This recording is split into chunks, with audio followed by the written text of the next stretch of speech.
Hello बच्चों, कैसे हो आप सब। तो आई होप फिजिक्स का बोर्ड का पेपर अच्छा गया होगा। बट जितना मुझे सुनाई में आ रहा है इस बार कुछ तो गड़बड़ हुई है फिजिक्स के पेपर में। जो आता था वो नहीं आया, डेरिवेशन एक दो आए। ठीक है, तो अक्सर जो बच्चे पढ़कर जाते हैं उससे तो इस बार फिजिक्स ने उल्टा कर दिया। खैर, होता भी यही है, फिजिक्स इज नेवर इजी। हर साल हर सेशन के बच्चों को फिजिक्स मौका देती है कि वो ये बाहर आए, पेपर देके और इस बात को बोल सकें कि भाई हमारे साल फिजिक्स का पेपर सबसे टफ आया था। मैंने भी यही बोला था और तुम लोग भी यही बोलोगे। तो मैंने अपना जो पेपर दिया था 2013 में दिया था, तब में मैंने ये बोला था। 14 वालों ने भी बोला, 15 वालों ने बोला और मैं तब से सुनता आ रहा हूँ। आज 25 वाले भी निकल के यही बात बोल रहे हैं। बट अब जिसका बिगड़ा वो संभलो, जिसका अच्छा गया कॉन्फिडेंस लो और लग जाओ केमिस्ट्री पर। क्योंकि केमिस्ट्री परसेंटेज बूस्ट करने में ना फिजिकल एजुकेशन से कम नहीं है। इस तरीके से किसी बच्चे ने फिजिकल एजुकेशन 2-3 दिन बढ़िया से पढ़ी और फोड़ के आ जाता है, वैसे ही केमिस्ट्री को अब जो बच्चा 4 दिन बड़े ध्यान से समझ लेगा वो फोड़ आएगा। ये केमिस्ट्री फिजिक्स जैसी ये स्टेटमेंट देने का मौका नहीं देती है। केमिस्ट्री जिनको आती है उनके लिए हमेशा सिंपल रही है। जिनको नहीं आती, जो अभी भी इसी दुविधा में है कि क्या करें, कैसे होगा, हाय तौबा मचा रहे हैं, उनका तो कुछ नहीं होना। तो जो बच्चे सही लाइन पे चल रहे हैं और जो सही लाइन पे आने की सोच रहे हैं उनके लिए वीडियो सबसे ज्यादा यूजफुल होने वाला है। सो आज के इस वन शॉट लेक्चर के अंदर हम लोग कोऑर्डिनेशन कंपाउंड जो चैप्टर है उसको कंप्लीट करने वाले हैं, बेसिक से लेकर समझने वाले हैं। तो चलिए शुरू करते हैं बिना किसी देरी के। ठीक है, ये डायलॉग कितना सही है ना जिसने भी दिया है। चलो, सो कोऑर्डिनेशन कंपाउंड होता क्या है बेटा। सो कोऑर्डिनेशन कंपाउंड की अगर मैं बात करता हूं तो बेसिकली हमारे पास सबसे पहले आए एडिशन कंपाउंड्स। या मैं उससे पहले भी एक सिंपल सी बात बोलूं कि हमने ये देखा कि transition metals are found to form, या मैं बोलूं are found to bind found to bind with large number of neutral molecules and anions via coordinate bond to form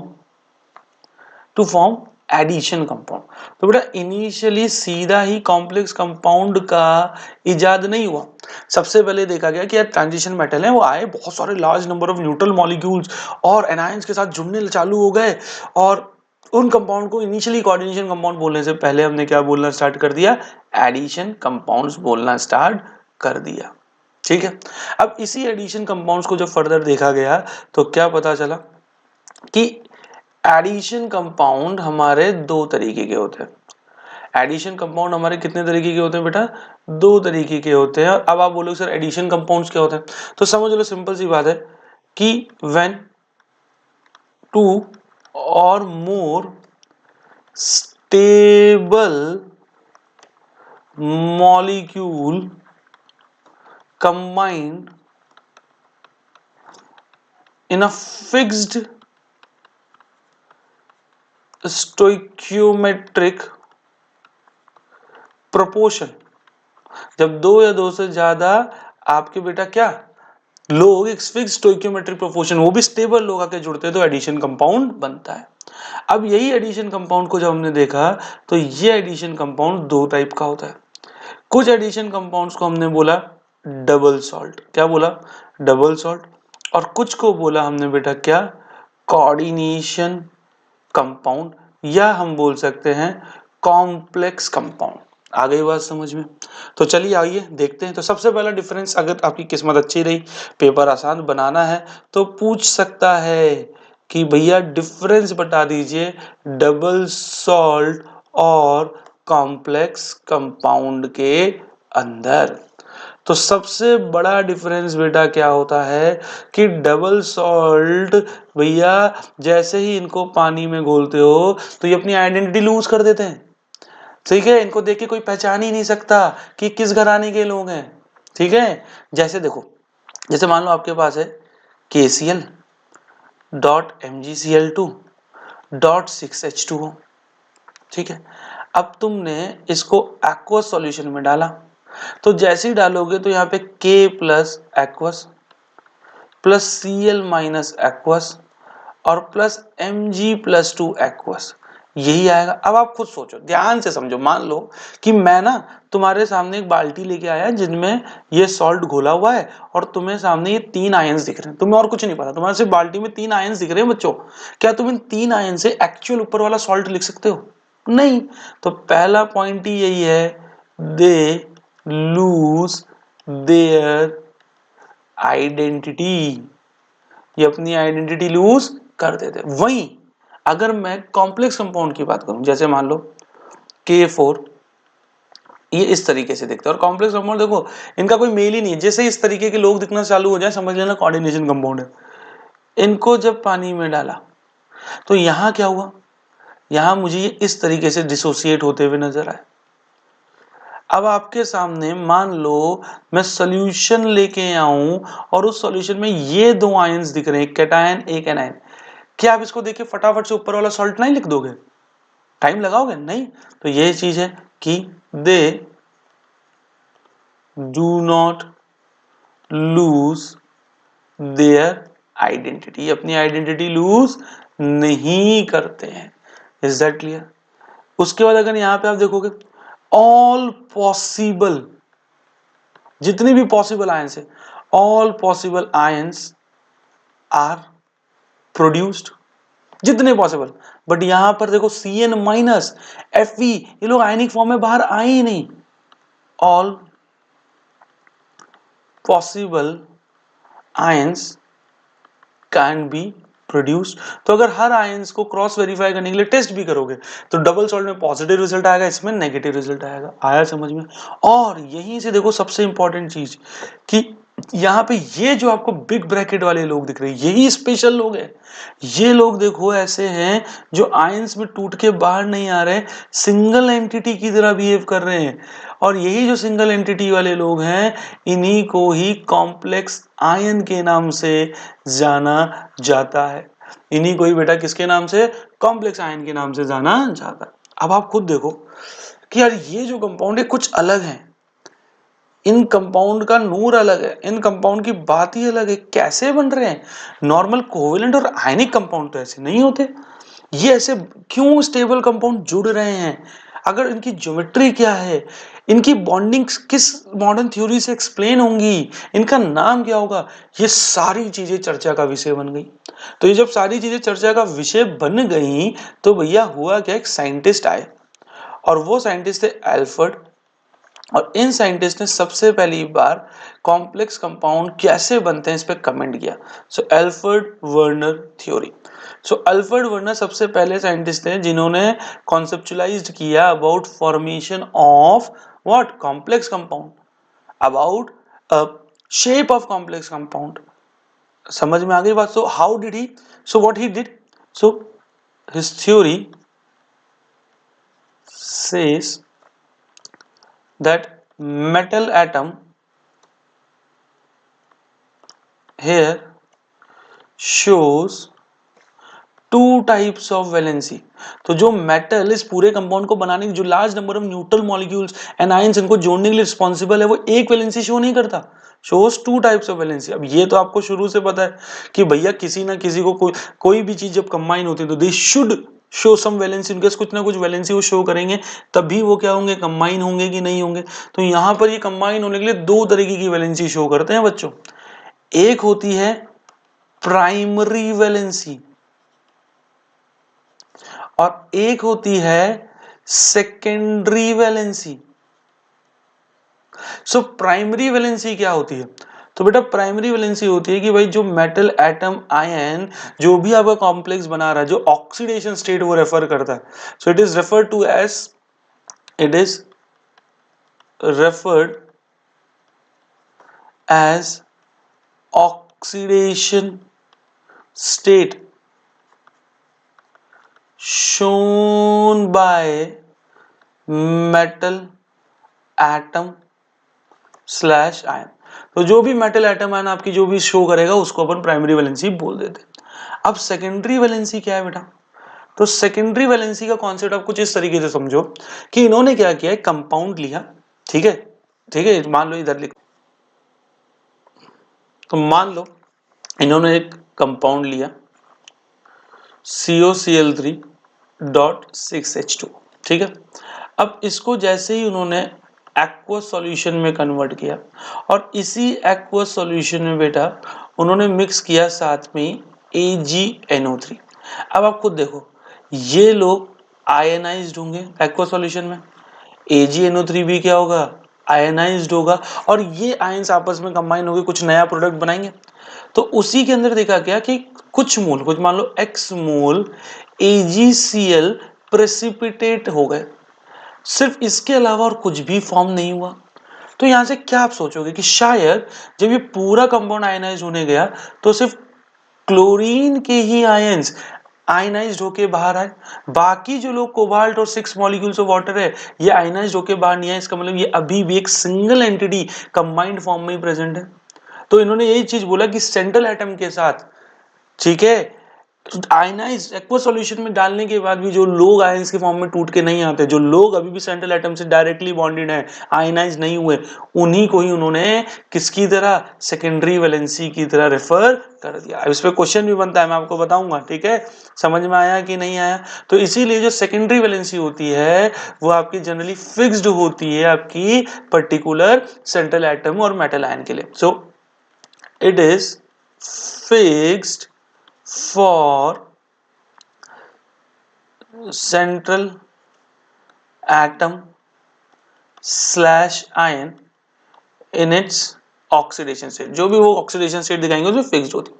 दूसरी चीज देखो, प्राइमरी वैलेंसी क्योंकि ऑक्सीडेशन स्टेट है तो it is satisfied only by anions. भाई पॉजिटिव को तो negative ही satisfy करेगा और नेगेटिव चार्ज एनायन से ही आएगा। यहां पर आपकी सेकेंडरी वैलेंसी की काउंटिंग में ऐसा नहीं है सिर्फ एनायन ही हो, satisfied by neutral molecules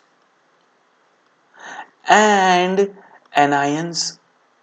उसके बाद बेटा प्राइमरी वैलेंसी नॉन डायरेक्शनल होती है, वहीं सेकेंडरी वैलेंसी डायरेक्शनल होती है, क्योंकि यही वो लोग हैं जो कोऑर्डिनेट बॉन्ड से सेंट्रल एटम से जुड़े होते हैं। तो कोऑर्डिनेट बॉन्ड ओवरलैपिंग से ही बनता है और ओवरलैपिंग एम ही नहीं होती, they need particular orientation. Is that clear? So primary valency secondary valency क्या होती है, समझ में आया? तो चल आपके सामने फटाफट से कुछ एग्जांपल लेता हूं और आप और मैं मिलके वहां पे सेकेंडरी वैलेंसी को कैलकुलेट करते हैं, प्राइमरी वैलेंसी को कैलकुलेट करते हैं। चलिए तो सबसे पहली बात इसमें लेते हैं। सो प्राइमरी वैलेंसी निकालने का मतलब उसकी ऑक्सीडेशन, प्राइमरी वैलेंसी किसके इक्वल होती है, ऑक्सीडेशन स्टेट के ही इक्वल होती है। ऑक्सीडेशन स्टेट निकालने का सिंपल तरीका मैं आपको क्या बता रहा हूं, जिसका निकालना उसका मान लो x, तो क्रोमियम का निकालना x प्लस बाकी सबका चार्ज का कॉन्ट्रीब्यूशन 6 वाटर है, हर वाटर का कॉन्ट्रीब्यूशन 0 प्लस 3 क्लोरीन है, हर क्लोरीन का -1, ओवरऑल चार्ज पूरे मॉलिक्यूल पे 0। तो यहां से x की वैल्यू कितनी आ गई, +3, दैट इज प्राइमरी वैलेंसी 3।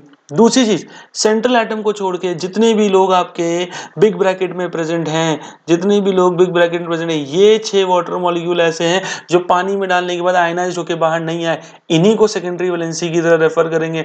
तो सेकेंडरी वैलेंसी कितनी आ गई, 6।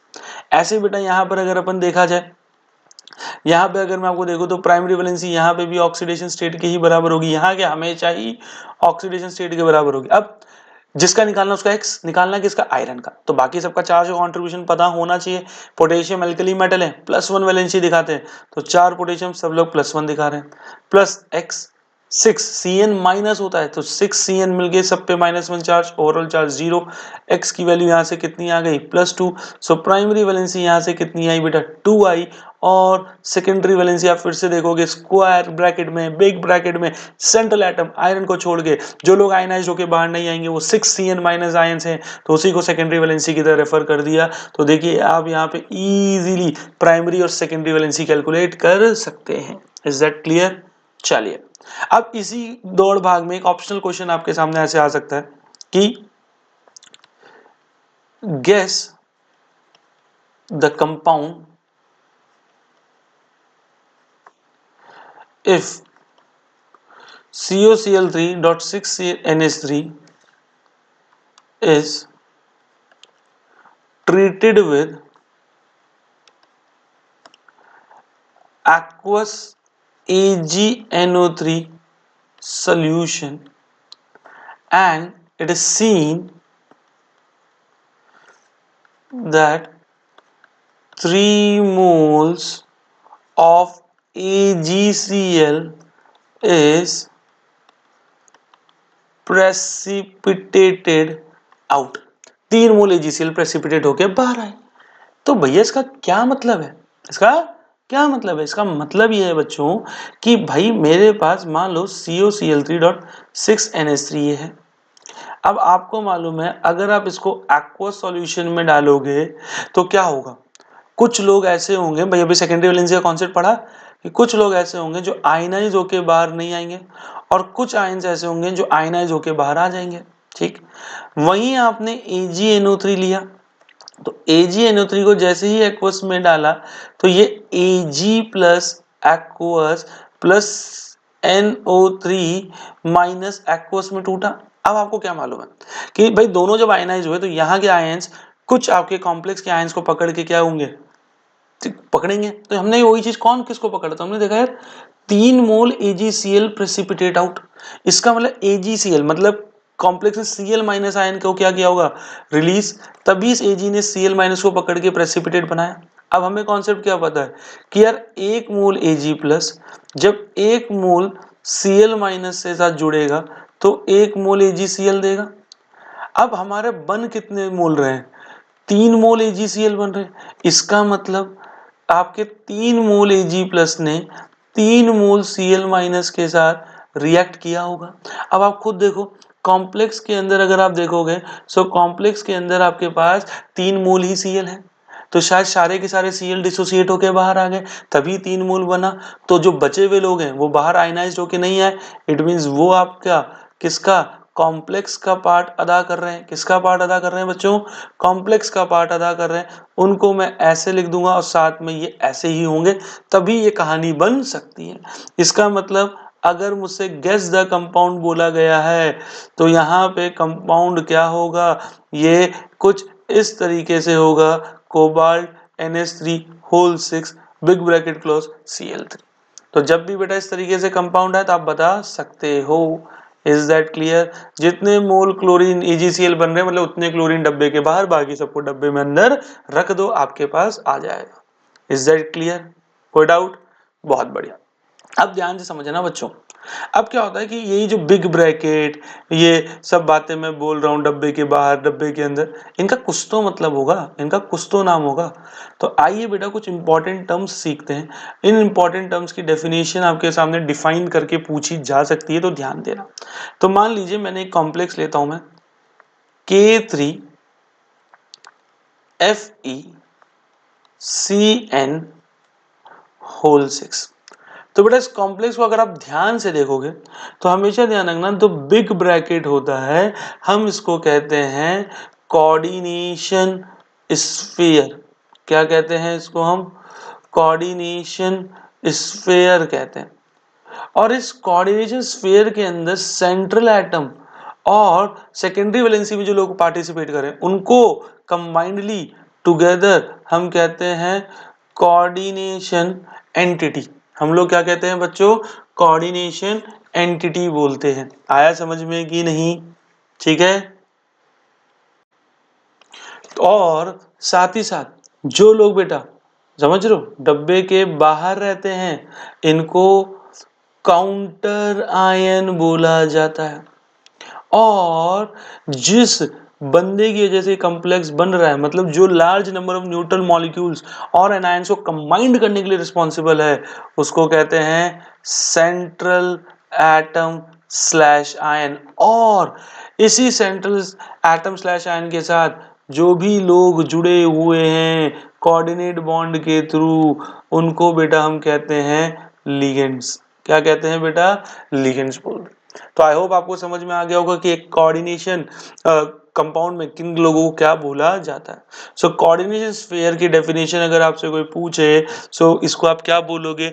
अ square bracket which includes central atom slash ion and ligands in itself. Coordination entity में क्या बोलोगे कि central atom ion and ligand together are known as coordination entity.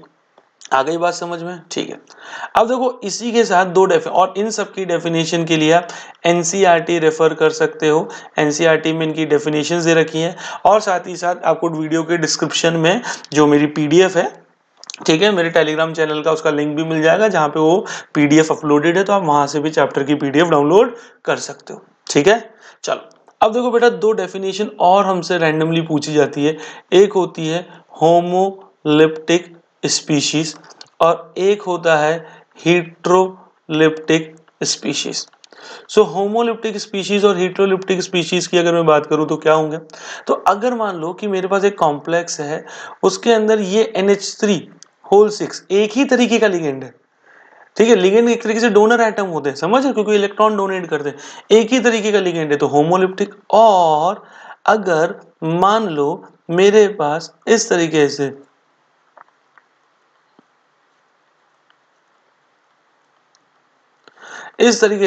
दो या दो से ज्यादा टाइप्स ऑफ लिगेंड होंगे तो क्या बोलूंगा?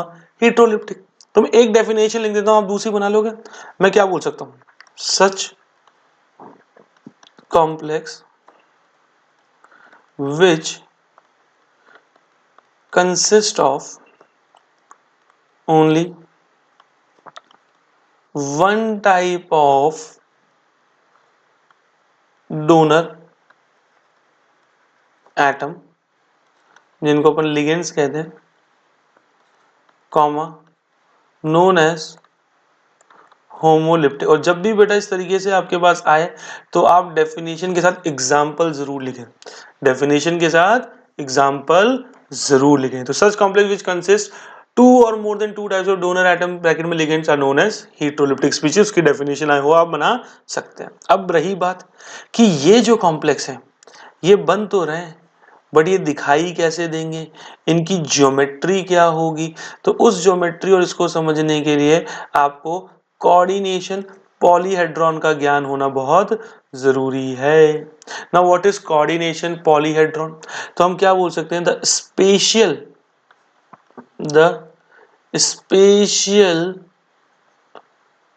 Arrangement of ligands around central atom slash ion. भाई लिगेंड्स स्पेस में किस तरीके से सराउंड कर रहे हैं सेंट्रल एटम आयन को, जिससे एक फिक्स्ड ज्योमेट्री बन के निकले, उसी को कोऑर्डिनेशन पॉलीहेड्रॉन कहते हैं। तो the special arrangement of ligands around central atom slash ion are known as coordination polyhedron. तो देखो बेटा फ्लो में चल रहा है, यहाँ पे शेरो शायरियां नहीं होने वाली होंगी। ठीक है, सो क्या कहते हैं? Coordination polyhedron. ठीक है, तो अब स्ट्रक्चर देखते हैं इसकी।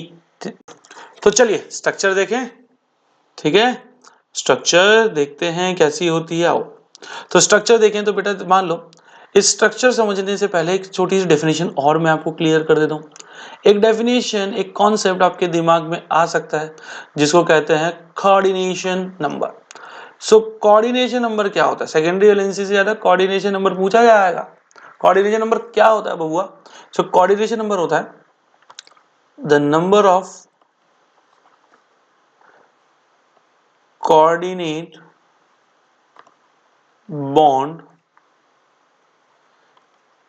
directly formed with central atom slash ion in a complex comma known as coordination number. तो सिंपल सी है, जितने कोऑर्डिनेट बॉन्ड डायरेक्टली आपके फॉर्म हो रहे हैं सेंट्रल एटम आयन के साथ, ठीक है, उसी को आप कोऑर्डिनेशन नंबर बोलोगे। तो मान लेते हैं कि अगर मेरा जो कॉम्प्लेक्स है उसका कोऑर्डिनेशन नंबर 4 है, उसका कोऑर्डिनेशन नंबर 4 है, तो दो पॉसिबल स्ट्रक्चर आपको देखने को मिल सकती है। एक है टेट्राहेड्रल और दूसरी है स्क्वायर प्लेनर। एक है टेट्राहेड्रल, दूसरी है बेटा स्क्वायर प्लेनर। तो टेट्राहेड्रल का मतलब क्या हो गया? पंखा, पंखे की सारी पंखुड़ियां नीचे कर दो, पंखे की सारी पंखुड़ियां नीचे कर दो और जो ऊपर डंडा है उसके साथ एक ज्योमेट्री फील करो, वो टेट्राहेड्रल। और स्क्वायर प्लेनर का मतलब क्या हो गया भैया? आपके फॉर एग्जांपल स्क्वायर बन रहा हो, चारों लिगेंड को जोड़ो, स्ट्रक्चर स्क्वायर हो, और अगर उसको एक दीवार वहां से खड़ी करो, सारी उसी दीवार पे आ जाए, तो उसको कहते हैं प्लेनर। कोई डाउट? ऐसे ही कोऑर्डिनेशन नंबर 5 होगा तो अगेन दो स्ट्रक्चर होगी बच्चा। एक होगी ट्राइगोनल बाय पिरामिडल, दूसरी होगी स्क्वायर पिरामिडल। तो ट्राइगोनल पिरामिडल कुछ ऐसी होगी, कुछ ऐसी होगी, ठीक है, कॉमिकल बॉन्जिंग में पड़ा होगा।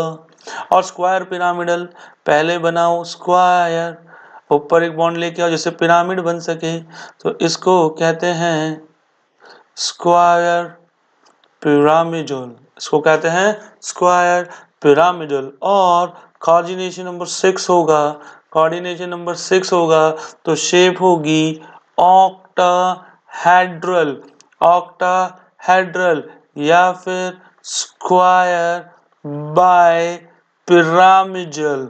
ऑक्टाहेड्रल या फिर क्या होगी, उसका क्या होगी, स्क्वायर बाय पिरामिडल, इस तरीके से होगी बच्चों। तो इस तरीके से अगर आपके लिगेंड स्पेस में ओरिएंटेड हैं तो पॉसिबल कोऑर्डिनेशन नंबर 4, 5, 6 के लिए आपको ये पॉसिबल ज्योमेट्री देखने को मिल सकती है।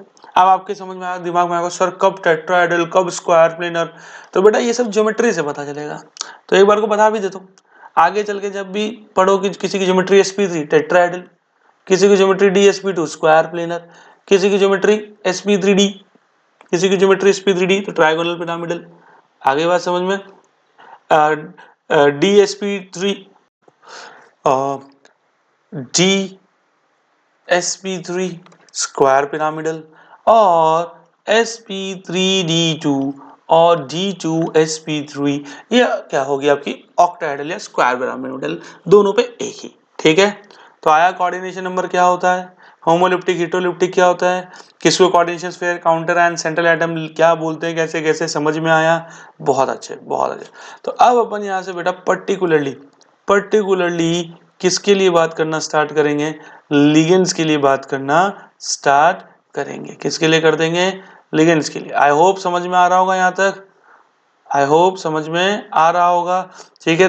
थोड़ा सा तेज लगेगा भैया, आखिरी दिनों में पढ़ रहे हो, बट जिसने भी इस तरीके से अभी पूरा ध्यान लगा लिया और मैं जो जो क्वेश्चंस कराने वाला हूँ वो सारे क्वेश्चंस कर लिए भैया, उसके वारे नहीं आ रहे, इसको पढ़ेंगे और उसके बाद इंपॉर्टेंट क्वेश्चंस प्रैक्टिस करेंगे, वारे नहीं आ रहे हो जाने।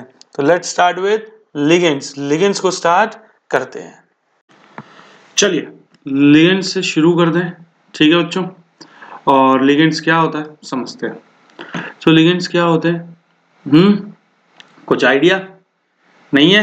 चलो देखो, सो लिगेंड्स बेसिकली आप एक तरीके से ऐसे समझ सकते हो आसान भाषा में कि लिगेंड्स उनको कंसिडर किया जाता है जो इलेक्ट्रॉन डोनर होते हैं।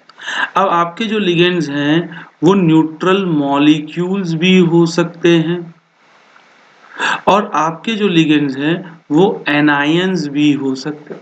अगर न्यूट्रल मॉलिक्यूल्स होंगे तो इनको बोला जाएगा न्यूट्रल लिगेंड्स और एनायंस होंगे तो इनको बोला जाएगा नेगेटिव लिगेंड्स। अब इन लिगेंड्स का काम क्या होता है? ये लिगेंड्स बेटा क्या करते हैं, जो हमारे पास ट्रांजिशन मेटल होता है, जो सेंट्रल एटम आयन होता है, उनके पास बेटा होते हैं वेकेंट ऑर्बिटल, ठीक है। तो इनके पास होने चाहिए वेकेंट ऑर्बिटल। अब ये लिगेंड क्या करते हैं, वेकेंट ऑर्बिटल्स के अंदर जो इनके पास इलेक्ट्रॉन पेयर है उसको डोनेट करके कोऑर्डिनेट बॉन्ड बनाते हैं। तो इनके पास क्या होते हैं, इलेक्ट्रॉन पेयर। तो एक तरीके से मैं बोल सकता हूँ कि जो मेरा मेटल है वो इलेक्ट्रॉन एक्सेप्टर की तरह बिहेव कर रहा है और ये इलेक्ट्रॉन डोनर की तरह बिहेव कर रहे हैं। तो अगर मैं चाहूँ तो इनको लुईस एसिड और लुईस बेस की तरह भी कैरेक्टराइज कर सकता हूँ। आ गई बात समझ में? तो ये आपके लिगेंड्स होते हैं। अब लिगेंड्स की अगर मैं आगे बढ़ता हूँ, बात करूँ, तो कोई भी एक लिगेंड, समझ रहे हो, number of bond formed by a ligand with central atom or ion is known as its denticity। भैया सिंपल सी बात है, एक अकेला लिगेंड सेंट्रल एटम को जितने कोऑर्डिनेट बॉन्ड से बाइंड कर रहा है, उसके सराउंडिंग उसे घेरा, उसको घेर रहा है, जितने बॉन्ड से सेंट्रल एटम को घेरेगा वो उसकी डेंसिटी होती है। जैसे मान लो कि आपके पास कोई मेटल है, उसको लिगेंड एक ही बॉन्ड से घेर रहा है, उसके पास इलेक्ट्रॉन पेयर एक और एक ही बॉन्ड से उसके साथ कोऑर्डिनेट बॉन्ड से जुड़ा है, तो ऐसो को कहते हैं मोनोडेंटेट। क्या कहते हैं? मोनोडेंटेट। तो मैं क्या बोल सकता हूँ? such ligands which has only one donor site, या मैं ऐसे बोलूं which binds, मैं ऐसे बोलता हूं which binds central atom slash ion with one donor site are known as monodentate. इनको क्या कहते हैं बेटा? मोनोडेंटेट कहते हैं। जैसे कुछ एग्जांपल्स आप इनके देख लीजिए, क्या होते हैं, जैसे Cl minus, F minus, Br minus, NH3, ठीक है, H2O और Cn माइनस, NO2 माइनस, ठीक है, और CH3, NH2, ये सब बेटा हमारे क्या हैं? मोनोडेंटेड लिगेंड्स, ठीक है। वहीं अगर मेटल को लिगेंड्स के पास दो डोनर साइट्स है, अकेला लिगेंड्स है और वो दो डोनर साइट और दोनों का यूज करके मेटल को बाइंड करे, तो ऐसे को कहते हैं डाइडेंटेट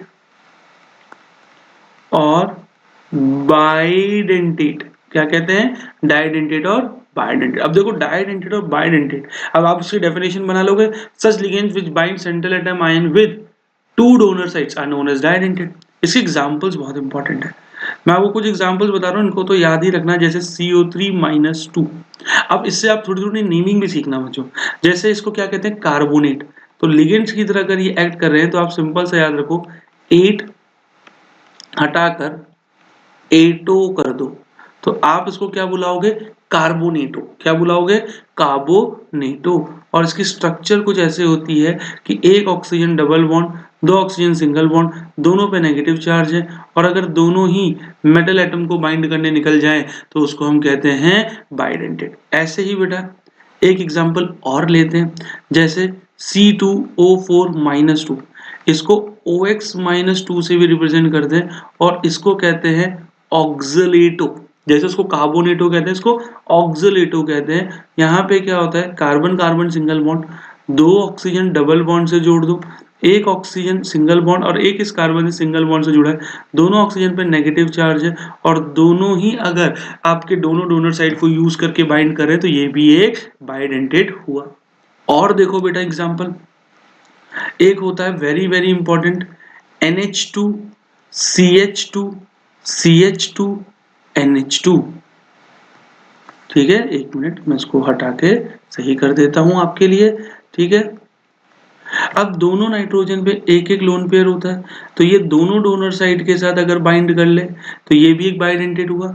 इसको क्या कहते हैं? इसको बुलाते हैं हम ethane 1,2 di amine, in short EN से रिप्रेजेंट करते हैं, ठीक है बच्चों। ध्यान रखना। और लास्ट एंड फाइनल, भाई ये चार ही बता रहा हूँ, ज्यादा नहीं, इसी में तुम्हारा काम हो जाएगा, ठीक है।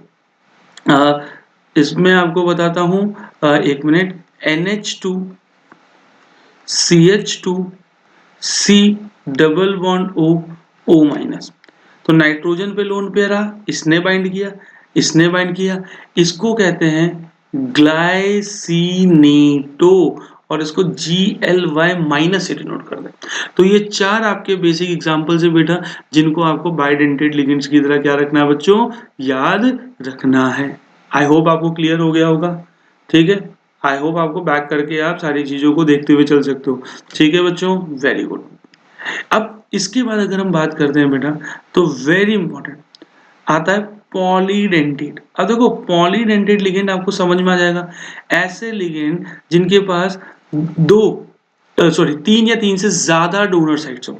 तो पॉलीडेंटेट लिगेंड में जो हम लोग पढ़ते हैं वो पढ़ते हैं हेक्साडेंटेट लिगेंड को। किसको पढ़ते हैं बच्चों, हेक्साडेंटेट लिगेंड। और हेक्साडेंटेट लिगेंड की तरह जो बिहेव करता है वो होता है EDTA-4। इसका नाम होता है इथाइलिन डायअमाइन टेट्रा एसीटेट। क्या होता है, इथाइलिन डायअमाइन टेट्रा एसीटेट होता है बच्चों, ठीक है। तो इथाइलिन डायअमाइन टेट्रा एसीटेट, इसकी स्ट्रक्चर अगर मैं आपको बताऊं CH2, ठीक है। इधर अगर मैं देखूं तो नाइट्रोजन होगा, इससे भी नाइट्रोजन होगा, इस नाइट्रोजन से एसीटेट आयन, 2 एसीटेट आयन जुड़े हैं, इस नाइट्रोजन से भी 2 एसीटेट आयन जुड़े हुए हैं। तो अगर आप यहां से देखोगे तो 2 नाइट्रोजन आपका डोनर साइट की तरह एक्ट कर रहा है and 4 oxygen atom donor site की तरह एक्ट कर रहे हैं। तो टोटल डोनर साइट कितनी हो गई बच्चों, 6 हो गई। कितनी हो गई, 6। इसको कहते हैं hexadentate ligand. Is that clear. और इसी डेंटिसिटी में आइसोमेरिज्म के लिए भी इंपॉर्टेंट है, और आपको पता होना, इसके तो एग्जांपल डायरेक्टली पूछे जाते हैं, वेरी वेरी इंपॉर्टेंट, एम्बीडेंटेड लिगेंड। भैया एम्बीडेंटेड लिगेंड क्या होता है, अब इसकी जो इस डेंटिसिटी को, जो एम्बीडेंटेड लिगेंड्स होते हैं, इस डेंटिसिटी का मतलब नंबर ऑफ बॉन्ड से नहीं है। पहली चीज तो एक चीज क्लियर कर लो कि सारे एम्बीडेंटेड मोनोडेंटेड ही होते हैं। तो फिर फर्क क्या है, तो फर्क ये होता है बेटा कि सच ligand having 2 or more donor site but combine only with one donor site at a time। कि भैया होती तो क्या है, 2 से ज्यादा है, 2 या 2 से ज्यादा, बट बॉन्ड एक एक करके ही बनाएंगे। जैसे जैसे जैसे देखो NO2-। अब देखो इसको क्या बुलाते हो, नाइट्राइट। तो ध्यान रखना अगर लिगेंड की तरह काम कर रहा है और किसी के नाम की आइट आ रहा है तो आइट हटाकर आइटो कर दो। तो यहां से नेमिंग भी सीख लो। अब इसकी अगर बात करोगे, नाइट्रोजन पे lone pair, double bond oxygen, एक सिंगल बॉन्ड से, तो अगर नाइट्रोजन से कोऑर्डिनेट बॉन्ड बन रहा है तो इसको बोलेंगे नाइट्राइटो N। और अगर यही बॉन्डिंग ऑक्सीजन से हो रही है, देखो या तो नाइट्रोजन से होगी या ऑक्सीजन से हो रही है, तो इसको बोलेंगे नाइट्राइटो O। क्या बोलेंगे, नाइट्राइटो O। ऐसे ही एक और एग्जांपल है, अगर मेटल एटम को नाइट्रोजन बॉन्ड बना रहा है NCS- में, और यह मेटल एटम से सल्फर बॉन्ड बना रहा है SCN- के अंदर, तो इसको क्या बोलते हैं, इसको बोलते हैं आइसोथायोसाइनेटो, और इसको बोलेंगे सिर्फ थायोसाइनेटो। ऐसे ही CN- साइनाइड, ठीक है। तो अगर कार्बन से बॉन्ड बन रहा है तो साइनाइडो, और अगर नाइट्रोजन से बन रहा है तो आइसोसाइनाइडो। अब देखो इसको क्या बोलते हैं, साइन। तो सिंपल सी बात है, आइड हटाकर आइडो कर दो, जिसके भी आ रहा है, ठीक है। तो क्या बोलेंगे इसको, साइनाइडो, और इसको बोलेंगे आइसोसाइनाइडो। आया बच्चों समझ में। तो डेंटिसिटी की अगर मैं बात करता हूं बेटा, तो डेंटिसिटी हमारी किसके, अरे कहाँ गया, ऊपर का गायब हो गया क्या, कोई बात नहीं, लोड हो जाएगा। तो कितने टाइप के होते हैं, मोनोडेंटेट, बाइडेंटेट, पॉलीडेंटेट, पॉलीडेंटेट में कौन सा पढ़ा, हेक्साडेंटेट वाला पढ़ा, आगे बात समझ में। फिर एम्बीडेंटेट जहाँ पे एक से ज्यादा डोनर साइट होगी बट यूज हम एक ही करेंगे एट अ टाइम, यूज हम एक ही करेंगे एट अ टाइम। आया समझ में लिगेंड्स क्या होते हैं बच्चों। तो चलो आगे मूव करते हैं। तो एम्बीडेंटेड लिगेंड्स ये सब आपको समझ में आ गया। So let's move on to the next part जिसको अपन कहते हैं बेटा किलेशन। क्या कहते हैं, किलेशन, ठीक है। सो किलेशन का सिंपल सा मतलब आप समझो, आपको जिस पर्सपेक्टिव से यहाँ से क्वेश्चन आएगा आप उसको ध्यान में रखें तो ज्यादा बेटर होगा। सो किलेशन को बेसिकली अगर हम बात करते हैं तो जो रिंग टाइप स्ट्रक्चर होता है, किलेशन की अगर मैं बात करूं तो जो रिंग टाइप स्ट्रक्चर्स अगर आपके कॉम्प्लेक्स में बन रहे हैं तो उसको किलेशन कहते हैं। अब रिंग टाइप स्ट्रक्चर कब बनेगा, रिंग टाइप स्ट्रक्चर तभी बन सकता है जब कॉम्प्लेक्स के अंदर बाइडेंटेड या पॉलीडेंटेड लिगेंड्स हो, ठीक है। सो हम उनको कहते हैं कि किलेट कॉम्प्लेक्स। भाई नॉर्मल किलेट कॉम्प्लेक्स वो होंगे जहां पे आपके पास बाइडेंटेड और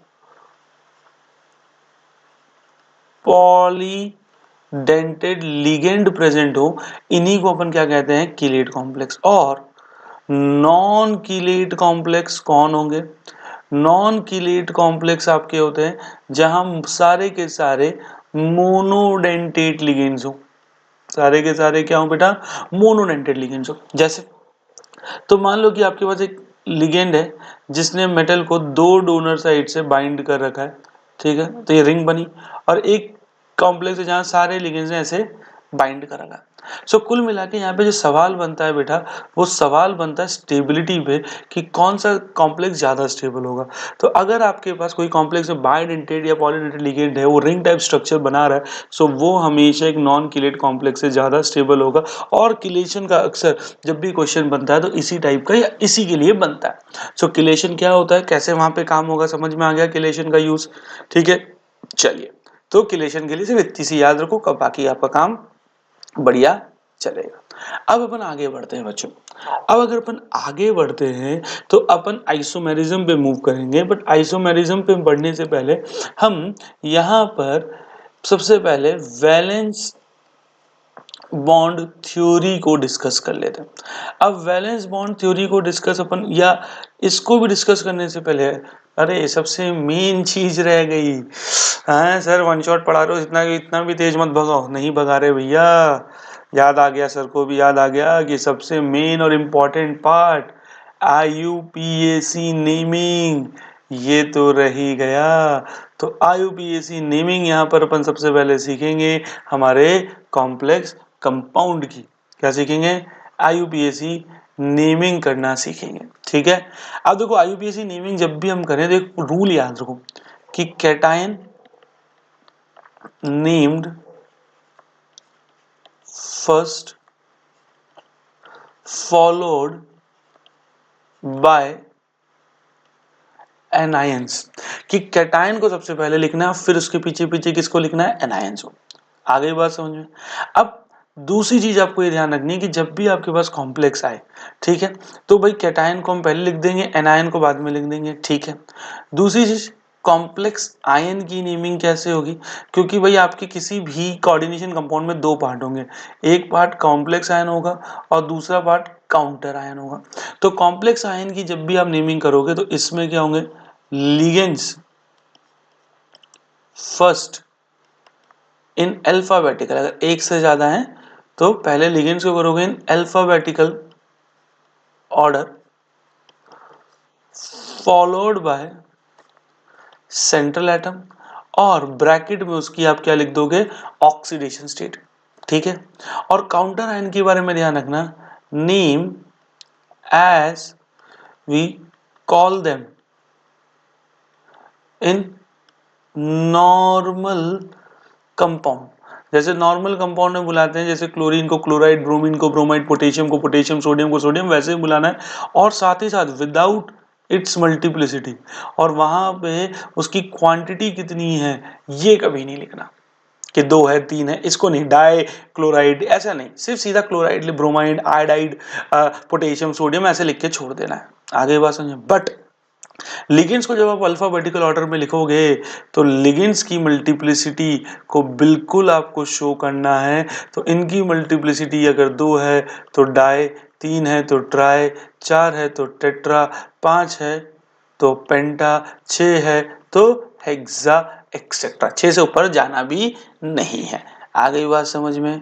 कोई डाउट? Very good. दूसरी चीज अगर अपन यहाँ पे अपन बात करें तो अगर मान लो आपके पास कोई लिगेंड है और लिगेंड के नाम में पहले से ही डाई, ट्राई, टेट्रा आता है, अगर लिगेंड के नाम में पहले से ही डाई डाई टेट्रा आता है तो उसकी मल्टीप्लिसिटी के लिए, तो उसकी मल्टीप्लिसिटी अगर 2 है तो डाई की जगह आप यूज करोगे बिस, ट्राई की जगह आप यूज करोगे ट्रिस, और टेट्रा की जगह आप यूज करोगे टेट्राकिस। क्या यूज करोगे? टेट्राकिस। आ गई बात समझ? ठीक है। अब दो चीज, अगर मान लो कि जिस कॉम्प्लेक्स आयन की आप नेमिंग कर रहे हो, अब वो कॉम्प्लेक्स आयन आपके कंपाउंड का कैटायनिक पार्ट है। क्या है? कैटायनिक पार्ट है। तो जो सेंट्रल एटम है, central atom called as periodic table name. तो सेंट्रल एटम को जैसे पीरियोडिक टेबल में बुलाते हो ना बच्चों, वैसे कोबाल्ट को कोबाल्ट, क्रोमियम को क्रोमियम, जिंक को जिंक, निकल को निकल, मैंगनीज को मैंगनीज, ऐसे सिंपल बुला देना है। बट अगर आपका कॉम्प्लेक्स आयन एनाइनिक पार्ट में है, एनाइनिक पार्ट में है, तो सेंट्रल एटम के नाम में से ईएम है तो हटाकर 8 जोड़ दो। अगर नहीं है तो डायरेक्टली 8 जोड़ दो। जैसे जैसे क्रोमियम ईएम हटाया क्रोमेट, निकल नहीं है सीधा जोड़ा निकलेट। समझ में आया? ऐसे। और 5 लोग ऐसे, जैसे आयरन, इसको आयरनेट नहीं बोलेंगे, इसको बोलेंगे टोटल चेंज फेरेट। सिल्वर, इसको सिल्वरेट नहीं बोलेंगे, इसको टोटल बोलेंगे अर्जेंटेट। गोल्ड, इसको क्या बोलेंगे? ऑरेज। आगे बात समझे? ब्लेड, इसको बोलेंगे प्लम्बेट। इसको क्या बोलेंगे? प्लम्बेट। और टिन, इसको क्या बोलेंगे? स्टनेट। तो भैया इतनी सी बातों का अगर आपने ध्यान रख लिया तो आप क्या कर सकते हो? सीधा नेमिंग कर सकते हो, सीधा नेमिंग कर सकते हो। तुम्हें किसी भी प्रकार का कोई भी दिक्कत नहीं आएगा। सिर्फ इतने से पॉइंट्स का तुमको क्या रखना है? ध्यान रखना है। Is that clear? चलो तो देखो आओ नाम से स्टार्ट करते हैं। अब लिगेंड्स को क्या कैसे कैसे बुलाते हैं बेटा, वो आपको रिवाइज भी करना पड़ेगा। तो मैं आपको यहाँ पे जैसे जैसे कुछ पढ़ाते जा रहा हूँ आपको बताते भी जा रहा हूँ। ठीक है? तो कुछ लिगेंड्स के नाम अपन प्रैक्टिस से ही सीखेंगे, बाकी मैं आपको जो पीडीएफ आपको मैं पिन कर दूंगा डिस्क्रिप्शन में, वहां से आप सारी चीजें सीख सकते हो। ठीक है? थोड़ी मेहनत करनी पड़ेगी। ठीक है? तो चलिए एग्जाम्पल्स देखते हैं कुछ नेमिंग के। जैसे मान लो आपके पास एक कॉम्प्लेक्स दे रखा है CO H2O होल 6 Cl3। तो बेटा सबसे पहले आपको क्या करना है, जब भी क्वेश्चन आपके पास आ जाए कि आपको फॉर्मूले से नाम लिखना है, तो भैया आपका जो फ्रंट में लिखा पार्ट है ये आपका क्या हो जाएगा? Cationic part. और ये आपका क्या हो जाएगा? Anionic part. भाई ये हो गया कैटाइनिक पार्ट और ये आपका क्या हो गया? एनाइनिक। हमने क्या बोला? Cation is named first followed by anion. So cationic part आपका क्या है बेटा, कॉम्प्लेक्स। तो कॉम्प्लेक्स की नेमिंग जिस भी तरीके से होती है कॉम्प्लेक्स आयन की, वो कॉन्सेप्ट यहाँ लगा दो। कॉम्प्लेक्स आयन में सबसे पहले हम लिगेंड को लिखते हैं, फिर हम सेंट्रल एटम को लिखते हैं और फिर एनायन को लिखेंगे। तो भाई कॉम्प्लेक्स में अगर लिगेंड को पहले लिखना है तो लिगेंड की क्वांटिटी कितनी है, 6। तो 6 के लिए आप क्या लिखोगे, हेक्सा। अब वाटर, यहाँ पे वाटर नहीं लिखोगे, यहाँ पे H2O लिगेंड को अपन बोलते हैं एक्वा। तो हेक्सा एक्वा, लिगेंड्स की नेमिंग कंप्लीट। अब हम जा रहे हैं किसमें, central atom. Central atom cationic part में पड़ा है, तो जैसे अपन पीरियोडिक टेबल में बुलाते हैं CO को कोबाल्ट, तो कोबाल्ट। साथ ही साथ ऑक्सीडेशन स्टेट, आप ऑक्सीडेशन स्टेट मतलब प्राइमरी वैलेंसी निकालोगे तो 3 आएगी, जिसको आप यहाँ रोमन में लिखोगे। और काउंटर आयन जो कि एनायनिक पार्ट है, जैसे नॉर्मल कंपाउंड को बुलाते हो तो Cl को नॉर्मल कंपाउंड में क्या बुलाते हो, क्लोराइड। तो सिंपल आपको क्या लिख देना है, क्लोराइड लिख देना। तो हेक्सा एक्वा कोबाल्ट 3 क्लोराइड, इसकी मल्टीप्लिसिटी नहीं लिखनी, ट्राई क्लोराइड मत लिख देना। और यहाँ पे स्पेसिंग भी नहीं दी जाती है, ठीक है। ऐसे ही एक एग्जांपल देखो, आपके पास K3 FeCN होल 6 है। तो यहाँ पे अगर बेटा ध्यान दोगे तो ये जो आपका पार्ट है, इस बार जो काउंटर आयन वाला पार्ट है, ये इस बार कैटायनिक पार्ट है। और जो पीछे वाला पार्ट है, ये इस बार एनाइनिक पार्ट है। ये आपका क्या है बेटा, एनाइनिक पार्ट है। अब आपको कैटायन को पहले लिखना है बाद में। अब काउंटर आयन को तो जैसे बुलाते हैं पीरियोडिक टेबल में वैसे बोल दो। तो पोटेशियम को पोटेशियम ही बोलते हैं, टेट्रा पोटेशियम मत लिखना, इसकी मल्टीप्लिसिटी नहीं लिखेंगे बाबा, पोटेशियम। अब हम एनाइनिक पार्ट, अब एनाइनिक पार्ट आपका क्या है, कॉम्प्लेक्स आयन। तो कॉम्प्लेक्स आयन को जो ट्रीट करते हैं कि लिगेंड पहले फिर उसके पीछे पीछे सेंट्रल एटम, लिगेंड लिखेंगे, लिगेंड की मल्टीप्लिसिटी बताते हैं, लिगेंड की क्वांटिटी 6 है। तो 6 के लिए हेक्सा, CN को क्या बोलते हैं, साइनाइडो, जिसके पीछे साइनाइड बोलते हैं, नॉर्मल आइड आता है तो आइडो कर देते हैं, साइनाइडो। और आयरन क्योंकि एनायनिक पार्ट में, तो अभी आपको पता है इसका नाम चेंज होगा, सो इसको हम बोलेंगे फेरेट। क्या बोलेंगे, फेरेट। प्राइमरी वैलेंसी निकालेंगे आप 3 आएगी, तो पोटेशियम हेक्सा साइनाइडो फेरेट, आपके पास ही क्या आ गया, क्या आ गया, नाम आ गया। ऐसे ही देखो एक और, ऐसे ही अब देखो इसको देखो, अच्छा है, cobalt EN whole thrice Br3। अब ध्यान से समझना, अब मान लो क्वेश्चन में आपसे प्राइमरी वैलेंसी पूछा हो, दूसरा क्वेश्चन में आपसे कोऑर्डिनेशन नंबर पूछा हो, और तीसरा क्वेश्चन में आपसे नेम पूछा हो। भाई सारी चीजें एक साथ भी पूछी जा सकती है, भैया बोर्ड है, कुछ भी कर सकता है। फिजिक्स के पेपर में जो बच्चों के रिएक्शन देखो जो चैनल वाले डाल रहे हैं, हा, जेई से ऊपर, जेई से ऊपर लेवल था। तो यहाँ पे तैयारी करो, क्या पता केमिस्ट्री का भी जेई से ऊपर कर दे, जेई में भी कौन सा हार्ड आता है, कर दे, तैयार रहो, आओ। तो प्राइमरी वैलेंसी यहाँ क्या होगी, आप निकालोगे। कैसे निकालते हैं प्राइमरी वैलेंसी, जिसकी निकालनी होती है X प्लस 3, आपके पास क्या है, इथाइलिन डायमाइन, उसकी चार्ज कितना होता है, 1 पे 0, तो 3 पे 0 होगा टोटल, प्लस 3 ब्रोमीन है, 1 पे -1, ओवरऑल चार्ज क्या है, 0। तो यहाँ से X की वैल्यू कितनी आ गई, +3, तो ऑक्सीडेशन स्टेट 3। कोऑर्डिनेशन नंबर क्या होगा, अब आप बोलो अरे सर यहाँ तो 3 लिगेंड है, 3 लिगेंड क्या होगा, 3 बॉन्ड बनाएंगे, कोऑर्डिनेशन नंबर 3। अरे भैया भूलो मत कि EN एक बाइडेंटेट लिगेंड है, एक अकेला बाइडेंटेट लिगेंड 2 बॉन्ड बनाता है, तो 3 मिलके 6 बनाएंगे। तो total central atom 6 coordinate bond से घिरा हुआ है, इसलिए कोऑर्डिनेशन नंबर 6। अब रही बात नाम की, तो नाम के लिए हम क्या करते हैं, आगे वाला हिस्सा जो आगे लिखा होता है उसको बोल देते हैं कैटायनिक पार्ट, और जो पीछे लिखा होता है उसको बोल देते हैं एनायनिक पार्ट। और कॉन्सेप्ट क्या कहता है, पहले कैटायन को लिखो फिर एनायन को। कैटायन भाई कौन है आपका, कैटायन आपका एक कॉम्प्लेक्स आयन है। सो कॉम्प्लेक्स आयन में कॉन्सेप्ट क्या कहता है, पहले लिगेंड को लिखो फिर सेंट्रल एटम, लिगेंड की क्वांटिटी। अब देखो यहाँ पर इथेन 1,2 डाई अमाइन, नाम में पहले से डाई आ रहा है, तो इसकी मल्टीप्लिसिटी के लिए ट्राई वर्ड यूज नहीं करोगे, आप लिखोगे ट्रिस, फिर ब्रैकेट में लिखोगे इस लिगेंड को इथेन 1,2 डाई अमाइन। आ गई बात समझ में, अमाइन की स्पेलिंग में देखो सिंगल एम आ रहा है, di amine cobalt, oxidation state कितनी आई 3, और Br को नॉर्मल कंपाउंड में ब्रोमाइड कहते हैं, तो ब्रोमाइड, और इसकी मल्टीप्लिसिटी फिर से नहीं दिखाएंगे, तो tris ethane 1,2 di amine cobalt 3 bromide, है कि नहीं बच्चों। ऐसे ही देखो, मान लो अगर आपके सामने कुछ ऐसा आ जाए, chromium NH3 whole 4 H2O whole twice Cl3। अब इसमें क्या करोगे? तो मैंने कहा भैया लॉजिक्स अपनाएंगे। तो लॉजिक क्या कहता है? अगेन ये तुम्हारा क्या है बच्चा? ये तुम्हारा है कैटाइनिक पार्ट, ये तुम्हारा क्या है? एनआयनिक पार्ट। कैटाइनिक पार्ट तुम्हारा क्या है?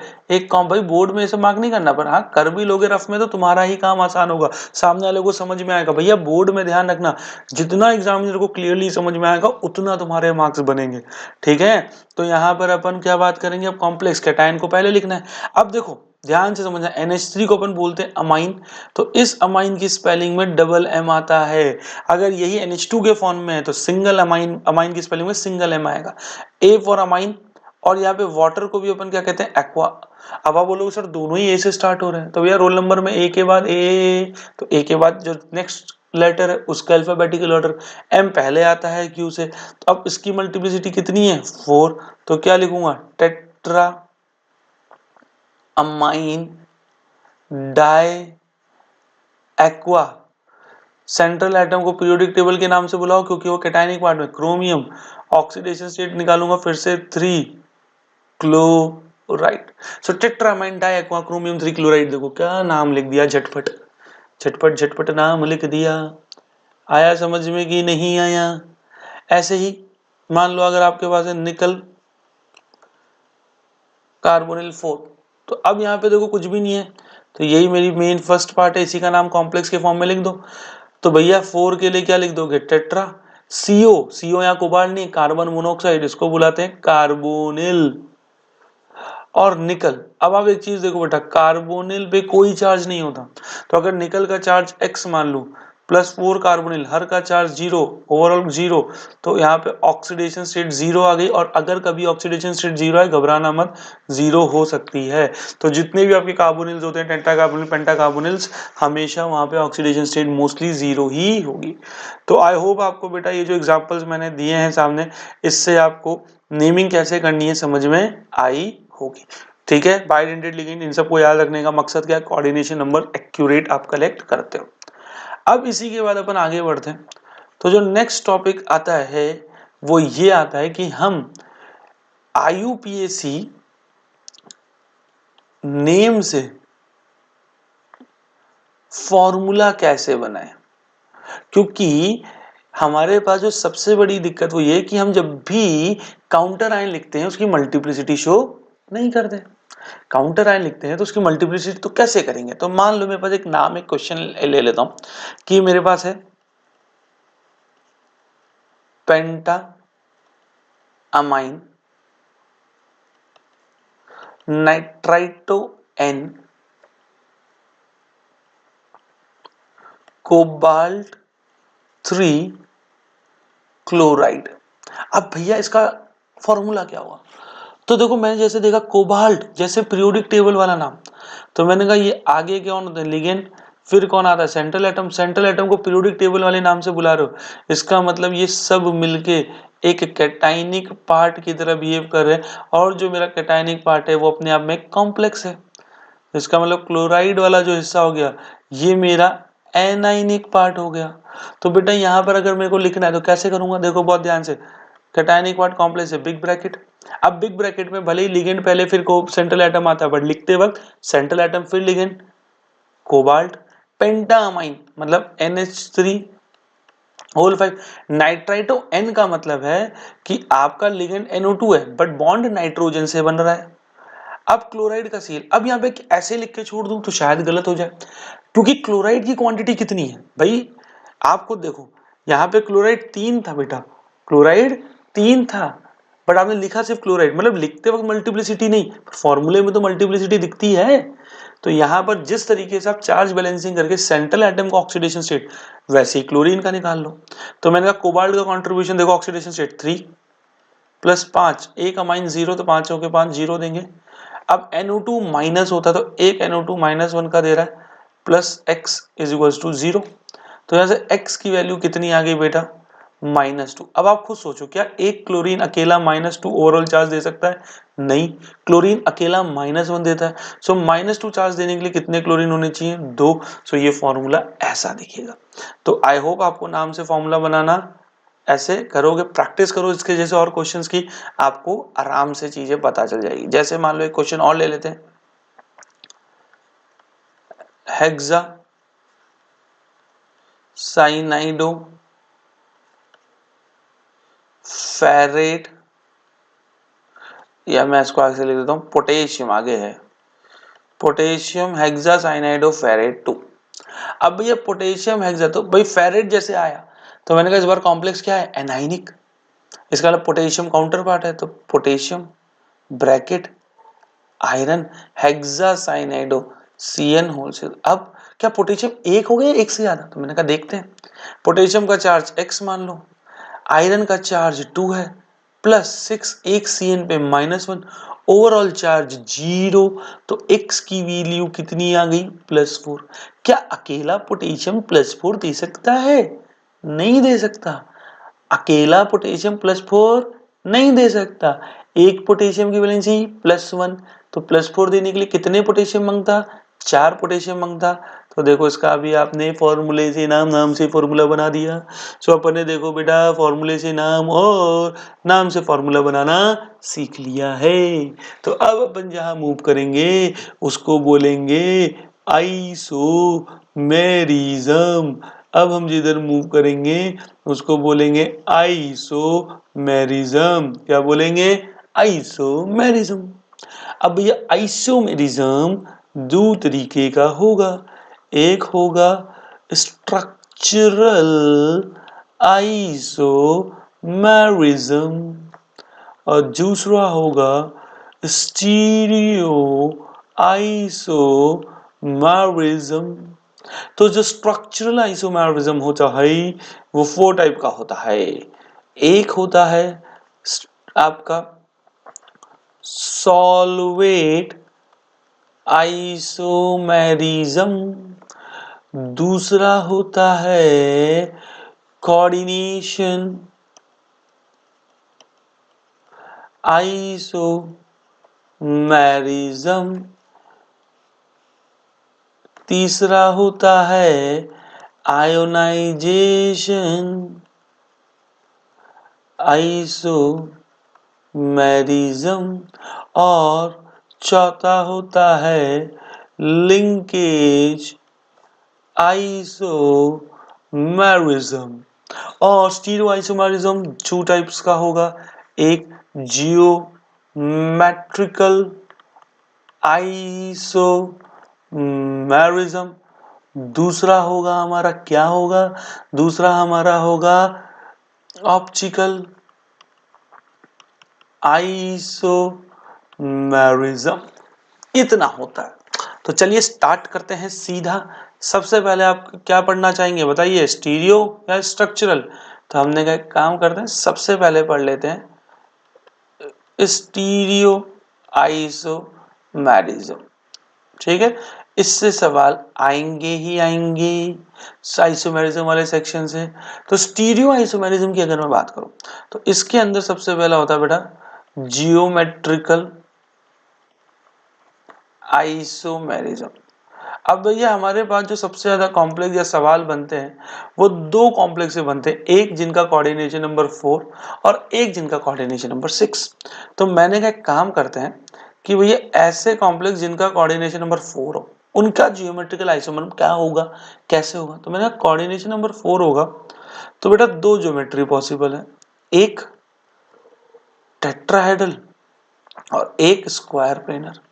तो एक बात यही दिमाग में रख लें कि टेट्राहेड्रल स्ट्रक्चर जिसका भी होगा, मतलब जिनकी भी हाइब्रिडाइजेशन sp3 आएगी, वो कभी भी कोई GI शो नहीं करते, नो जियोमेट्रिकल आइसोमेरिज्म। क्यों नहीं करते? उसका लॉजिक क्या है कि मान लो आपके पास ये टेट्राहेड्रल शेप, ये 4 लिगेंड, तो बेटा जियोमेट्रिकल आइसोमेरिज्म का मतलब क्या है कि अगर किसी भी लिगेंड की पोजीशन चेंज करो तो वहां बॉन्ड एंगल में चेंज आना चाहिए, पर यहाँ पर किसी को भी कहीं पे भी रख दोगे तो 109.28 डिग्री का जो एंगल है वही बन रहा है, तो यहाँ ज्योमेट्री में कभी कोई चेंज आएगा ही नहीं, इसलिए टेट्राहेड्रल वाले कभी भी नहीं करते। बट अगर आपका DsP2 हाइब्रिडाइजेशन कोई शो कर रहा है, उसकी स्ट्रक्चर स्क्वायर प्लेनर होगी और ये लोग इनमें से शोज GI कुछ नहीं भी दिखाएंगे, कुछ दिखाएंगे बट दिखाते हैं। तो हम लोग सीधा स्टार्ट करते हैं कोऑर्डिनेशन नंबर 4 स्क्वायर प्लेनर से। ठीक है, तो हम सीधा स्टार्ट करते हैं किसके लिए, स्क्वायर प्लेनर कोऑर्डिनेशन नंबर 4। ठीक है बेटा, वेरी गुड, इनके लिए अपन स्टार्ट करते हैं। तो मैंने कहा मान लो अगर मेरे पास कोई कॉम्प्लेक्स है जहां पे दो लिगेंड एक जैसे, बाकी दो लिगेंड एक जैसे, अगर चारों लिगेंड एक जैसे हो गए तो भैया कहीं को किसी को भी चेंज करो, इंटरचेंज में कभी कोई फर्क नजर आएगा, तो वो GI नहीं करता। तो जहां से GI शो होता है मैं डायरेक्टली वहीं से बता रहा हूँ। सो अगर आपके पास इस तरीके से होगा तो मान लीजिए आपके पास A B ये आपके लिगेंड्स बना दिए। तो अभी अगर आप देखोगे ये सेम साइड है, एक तरीके से बोलूं सेम लिगेंड्स के बीच में 90 डिग्री है, तो इसको हम बोलेंगे सिस। वहीं अगर मैं इस A और B की पोजीशन इंटरचेंज कर देता हूं, इस A और B की पोजीशन इंटरचेंज कर दिया, तो सेम लिगेंड कहाँ आ गए, 180 डिग्री पे आ गए, तो इसको बोलूंगा ट्रांस। इसका मतलब इस तरीके का कॉम्प्लेक्स कितने GI शो करता है, तो नंबर ऑफ GI अगर कोई मुझसे पूछेगा तो होगा 2। क्या होगा बच्चों, 2। ठीक है, वहीं अगर मान लो अगर मैं दो लिगेंड तो एक जैसे रखता हूं, पर बचे हुए जो दो लिगेंड एक जैसे हैं उसको दो डिफरेंट B और C दो अलग अलग तरह के लिगेंड्स में स्प्लिट कर दूं, तो यहां पर भी अगर आप देखोगे बेटा तो A और A, B और C, तो ये देखो सिमिलर वाले एक साइड है 90 डिग्री एंगल पे, तो ये हो गया सिस। अगर इसी A और C को इंटरचेंज कर दूं तो A C B और A, तो यहाँ 180 डिग्री पे आ गए, तो ये क्या हो जाएगा बच्चों, ट्रांस। इसके अलावा कोई भी पोजीशन घुमा फिरा लो सेम स्ट्रक्चर ही लगेगी, इन दोनों में से ये एक होगी। तो यहाँ पे भी नंबर ऑफ GI कितने आ गए, नंबर ऑफ GI कितने देखने को मिल रहे हैं, नंबर ऑफ GI आपको 2 देखने को मिल रहा है। एक ट्रिक सिखा देता हूँ कोऑर्डिनेशन नंबर 4 के लिए, कि आपके पास कॉम्प्लेक्स और उनके नंबर ऑफ GI, तो भाई अगर मान लो कॉम्प्लेक्स MA2B2 है तो 2, MA2BC है तो फिर से 2। अगर चारों लिगेंड ही अलग अलग हैं MABCD तो 3, और M अगर मैं बोलूं AB2 है तो फिर से 2। तो अगर इस पैटर्न पे अगर आपके पास कॉम्प्लेक्स है बच्चों तो ये GI आपके शो करेंगे। कैसे बनाना है, सेम साइड अपोजिट साइड कैसे देखना है, वो कोऑर्डिनेशन नंबर 4 के लिए मैंने ड्रॉ करके आपको बता दिया। तो अगर अभी लगे हाथ मैं कोऑर्डिनेशन नंबर 6 के लिए देखूं, कोऑर्डिनेशन नंबर 6 के लिए, तो कोऑर्डिनेशन नंबर 6 में कॉम्प्लेक्स का वो फॉर्मेट जहां से आपको GI दिखना चालू होता है वो होता है MA4B2। सारे 6 के 6 अगर एक जैसे लिगेंड होंगे तब भी कोई काम का नहीं, 5 एक जैसे होंगे तब भी कोई GI नहीं, 4 और 2, 4 एक जैसे 2 अलग अलग होंगे तो GI होगा। तो यहां पर अगर मैं इसको देखूं तो 4 लिगेंड देख रहे हो, ये हो गए 4 एक जैसे और ये हो गए 2 एक जैसे, सेम साइड सिस। वहीं अगर मैं इस A और B की पोजीशन इंटरचेंज कर दूं तो सेम वाले अपोजिट साइड, तो ये हो गया ट्रांस। तो कितनी GI आए, नंबर ऑफ GI आए बेटा 2, नंबर ऑफ GI कितने आ गए, 2 आ गए। तो इसके लिए भी एक छोटी सी आपको ट्रिक सिखाता हूं, ध्यान देना।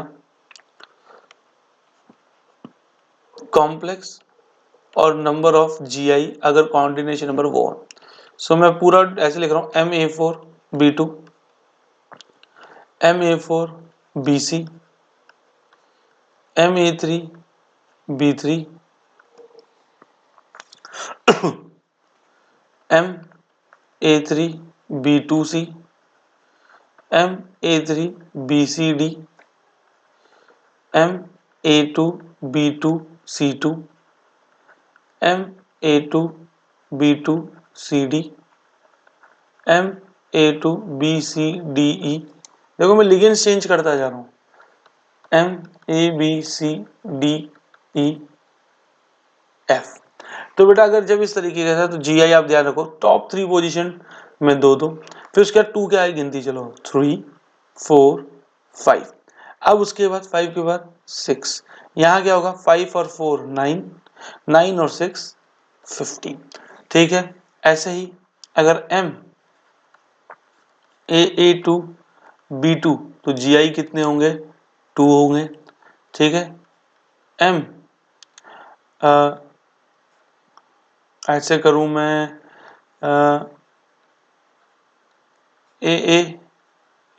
AB3 तो A3B3, फिर से GI हमारे कितने हो जाएंगे, 2 हो जाएंगे। तो ये आपको ध्यान रखना है, जितने भी GI हैं आपको आ जाएगा, मैक्सिमम इसी के अंदर आपका सिमट भी जाना चाहिए। तो ज्योमेट्रिकल आइसोमेरिज्म आई होप आपको समझ में आया होगा। तो इसके बाद अपन किस पे जाते हैं, ऑप्टिकल आइसोमेरिज्म। किस पे जाते हैं बच्चों, ऑप्टिकल आइसोमेरिज्म पे जाते हैं। अब देखो ऑप्टिकल आइसोमेरिज्म में सिंपल सी ध्यान रखना कि भैया अगर आपका complex compound plane polarize light को रोटेट करने में कैपेबल है क्लॉकवाइज या एंटी क्लॉकवाइज। ठीक है, तो क्लॉकवाइज होगा तो क्या बोल देंगे, डेक्स्ट्रो, एंटी क्लॉकवाइज होगा तो क्या बोलेंगे, लीवो। तो अगर ऐसा आपके पास कोई कॉम्प्लेक्स कंपाउंड है, और ये काम वो कब कर पाएगा, जब वो complex compound non super imposable mirror image produce करे। तो अगर non super mirror imposable mirror image है जो प्लेन पोलराइज लाइट को क्लॉकवाइज और एंटी क्लॉकवाइज रोटेट करती है, तो ऐसी नॉन सुपर इम्पोजेबल इमेजेस को एनेंशियोमर्स बोलते हैं, और ऐसे कॉम्प्लेक्स को कायरली एक्टिव बोलते हैं। क्या बोलते हैं, कायरली एक्टिव बोलते हैं। और अगर डेक्स्ट्रो क्लॉकवाइज घुमा रहा है तो डेक्स्ट्रो रोटेटरी, और लेफ्ट साइड घुमा रहा है तो levo rotatory, clock anti clockwise घुमा रहा है तो लीवो रोटेटरी। ये ऑप्टिकल आइसोमेरिज्म है। जैसे देखो फॉर एग्जांपल मेरे पास है कोबाल्ट, और यहां पे मैं लेता हूं OX। OX भी नहीं लेता हूं, OX नहीं लेता हूं, EN लेता हूं। नहीं, EN भी सारे डिजिटल सेम हो जाएंगे, तो मैं ले लेता हूं GLY3। ठीक है, ये लिया। अब जो भी चार्ज वार्ज जो बात की मैं सिर्फ कॉम्प्लेक्स देख रहा हूँ। ठीक है, तो जब आप इसको ड्रॉ करूं तो कोबाल्ट, अब GLY क्या है, GLY को मैं X मान लेता हूं, ऐसे ऐसे ऐसे। अब अगर मान लो मैं GLY को X माना है, ठीक है ना, मैंने GLY को X के बराबर, तो भैया इसकी मिरर इमेज बनाऊंगा।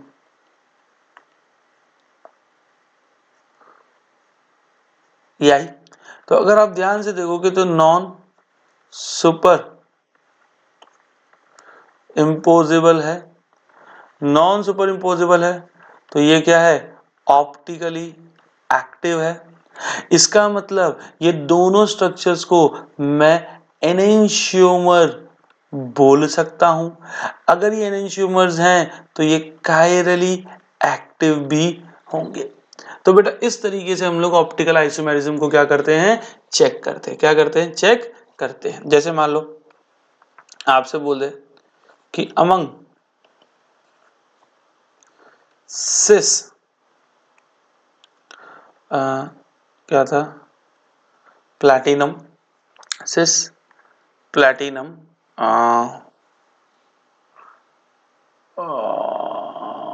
हाँ, सिस platinum En whole twice Cl2 and trans platinum En whole twice Cl2, which one is chirally active? तो बेटा देखो, सिस और ट्रांस बोल रहा हूं, मतलब जियोमेट्रिकल आइसोमेरिज्म की परसेप्शन से ड्रॉ करना है। तो मैंने कहा कि पहले बनाता हूं, तो मैंने कहा सबसे पहले सिस वाले को बनाता हूं, cis platinum En whole twice Cl2। जो भी चार्ज वार्ज है वो क्वेश्चन में होगा, अपन मतलब एक बेसिक फॉर्मेट बता रहा हूं। सो प्लैटिनम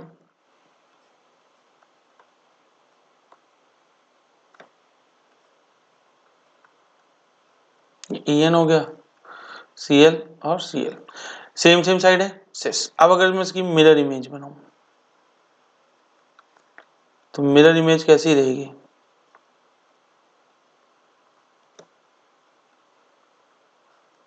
ऐसी रहेगी। और ये mirror image non super imposable है। नॉन सुपर इम्पोजिबल है, इसका मतलब ये एनेंशियोमर है, इसका मतलब ये कायरली एक्टिव है, ये आपकी कायरली एक्टिव। अच्छा, मैं आपको ये भी बता देता हूँ इसका मतलब ट्रांस वाला क्यों नहीं है। तो देखो, अगर ट्रांस वाले को देखोगे, so platinum En whole twice Cl2, तो अगर मैं इसको बनाता हूं तो ये Cl और Cl, En और En ऐसे रहेगा।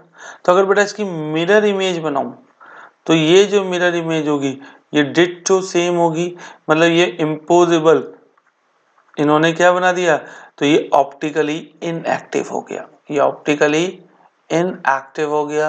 तो ना तो एनेंशियोमर रहा, ना ही ये कायरल एक्टिव रहा। तो इस तरीके का सवाल आए तो बता दोगे। ऑप्टिकल आइसोमेरिज्म क्या होता है बता दोगे, ज्योमेट्रिकल आइसोमेरिज्म क्या होता है बता दोगे। ठीक है, आ गई बात समझ में कि नहीं आई? तो इन शॉर्ट स्टीरियो आइसोमेरिज्म क्या होता है बता ही दोगे। तो अब क्या बचा आइसोमेरिज्म में? अब बचा हमारे पास स्ट्रक्चरल आइसोमेरिज्म। ठीक है, तो देखो बेटा रात की बज रही है, ये लेक्चर आपके लिए मैं रिकॉर्ड कर रहा हूँ, 2 बज रही है। ठीक है, और जब तक ये लेक्चर एडिट होकर आपके सामने पहुंचेगा तो सुबह हो चुकी होगी। तो 22 तारीख की सुबह होगी जब आप ये लेक्चर देख रहे होंगे, तो उसी टाइम इसको पढ़ के एकदम निचोड़ के फिनिश कर देने का। ठीक है, और साथ ही साथ जो नोट्स में दूं उसको रिवाइज कर देने का, इस वन शॉट को पूरा देख डालने का, और एनसीईआरटी के सारे क्वेश्चन कर डालने का, पीवाईक्यू कर डालने का, चैप्टर बंद कर देने का, और फिर जैसे ही मेरा नेक्स्ट वन शॉट आए उसको उठाओ, उसको करो, खत्म करो। तो इस तरीके से हम लोग क्या करेंगे, 5 दिन में हर एक चैप्टर आपको, मतलब 10 जो आपकी छुट्टियां है उसमें 10 चैप्टर को ऐसा ही करा दूंगा कि मजा आ जाएंगे आपको। जैसा बोल रहा हूँ बस वैसे ही करना है, जैसा बोल रहा हूँ वैसे करना है। समझ रहे हो कि नहीं? ठीक है, सीबीएसई को फोड़ देना है, 90% के ऊपर लेके आना है। और हाथ जोड़ के विनती है रे बाबा, जो बच्चे नीट आईआईटी की तैयारी कर रहे हैं, 75 के ऊपर लाने का है तो एनसीईआरटी पढ़ने का है, लिखने का, हाथ चलाने का है। आईआईटी वालों समझो समझो समझो, बुद्धि में उतारो, एनसीईआरटी बहुत जरूरी है, लिखने बहुत जरूरी है, 75 के ऊपर लाना बहुत जरूरी है, नहीं तो ठन ठन गोपाला हो जाएगा, 2 साल में सब कुछ रह जाएगा, फिर से अगले साल 12वीं का बोर्ड का बोझ उठा लेने का। चाहते हो? नहीं चाहते हो तो देखो, हाथ चलाओ, लिखो, तब जाके काम बनेगा। ठीक है, तो स्ट्रक्चरल आइसोमेरिज्म स्टार्ट करते हैं।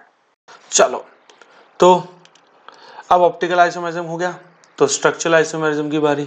तो स्ट्रक्चरल आइसोमेरिज्म में सबसे पहले जो हमारे पास है वो क्या है बेटा, आयनाइजेशन आइसोमेरिज्म। तो देखो आपके सामने डेफिनेशन लिखी हुई है। तो डेफिनेशन क्या कह रही है कि ionization isomers occur when a ligand that is bound to this metal center exchange places with an anion or a neutral molecule that was originally outside the coordination complex. The geometry of the central metal ion and the identity of other ligands are identical. जैसे देखो, मान लो यहाँ पे आपके पास ये cobalt NH3 whole 5 BrSO4, तो यहाँ पे बेटा एक चीज़ देखो, जब ये पानी में जाएगा और खुद को आयनाइज करेगा तो जो आयन यहाँ पे रिलीज होगा वो SO4-2 होगा। वहीं अब अगर आप देखोगे मॉलिक्यूलर फार्मूला बिल्कुल सेम है, मॉलिक्यूलर फार्मूला बिल्कुल सेम है, बट जो आयन रिलीज हो रहा है वो इस बार Br-। तो अगर सॉल्यूशन में डिफरेंट आयन प्रोड्यूस करें, या मैं बोलूँ काउंटर आयन और अंदर के लिगेंड एक दूसरे से एक्सचेंज होके डिफरेंट आयन सॉल्यूशन में प्रोड्यूस करें, तो उनको कहते हैं आयनाइजेशन आइसोमेरिज्म। ठीक है, आगे बढ़े। अब आता है कोऑर्डिनेशन आइसोमेरिज्म।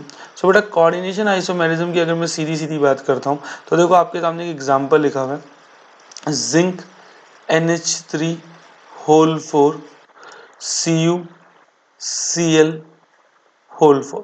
तो बेटा ये एक पूरा कॉम्प्लेक्स है। अब अगर मान लो मैं क्या करूं, एक Cl मैं जिंक की साइड भेज दूं और एक NH3 मैं Cu की साइड भेज दूं, लिगेंड्स को इंटरचेंज कर दूं दोनों एनायनिक और कैटायनिक कॉम्प्लेक्स के बीच में, तो इसको कहते हैं कोऑर्डिनेशन आइसोमेरिज्म। मैं रीड भी कर देता हूं। So coordination isomerism occurs in compounds containing complex anionic and complex cationic parts and can be viewed as an interchange of some ligands from the cation to the anion। आगे बात समझ में, इसको कोऑर्डिनेशन आइसोमेरिज्म कहते हैं। अब linkage isomerism की बात करें तो सिंपल सी बात है, अगर किसी भी आपके कंपाउंड में एम्बीडेंटेड लिगेंड प्रेजेंट है तो वो लिंकेज आइसोमेरिज्म शो करेंगे। Linkage isomerism occurs with embedded ligands that are capable of coordinating in more than one way। The best known cases involve the monodentate ligands SCN, NCS। ये सारी चीजें देखो आपको मैं बता चुका हूँ। The only difference is what atoms the molecular ligand bind to the central ion. जैसे सिंपल सी चीज, मान लो कोबाल्ट है, 5 NH3 से जुड़ा हुआ है और लिगेंड में छठा लिगेंड आपका NO2 है। छठा लिगेंड कौन है बेटा? NO2। अब ये जो छठा लिगेंड आपका NO2 है, तो मैंने देखा कि इस टाइम पे वो नाइट्रोजन से बाउंड है, बट अगर मैं यहाँ पे नाइट्रोजन से उसका लिंक चेंज कर दूं, क्योंकि एम्बिडेंटेड है, कभी वो नाइट्रोजन तो कभी ऑक्सीजन, किसी से भी बॉन्ड बना सकता है। तो अगर इसने बॉन्ड बना लिया किससे? ऑक्सीजन से, तो लिंक चेंज हो गया, तो ये दोनों एक दूसरे के लिंकेज आइसोमेरिज्म होंगे। क्या होंगे? Linkage isomerism. अब लगे याद बेटा, अगर हम बात करते हैं तो लास्ट एंड फोर्थ हमारे पास सॉल्वेट आइसोमेरिज्म होता है। अब सॉल्वेट आइसोमेरिज्म की अगर मैं बात करूं बेटा, तो सॉल्वेट आइसोमेरिज्म क्या होता है? जैसे मान लो CrH2O होल 6 Cl3।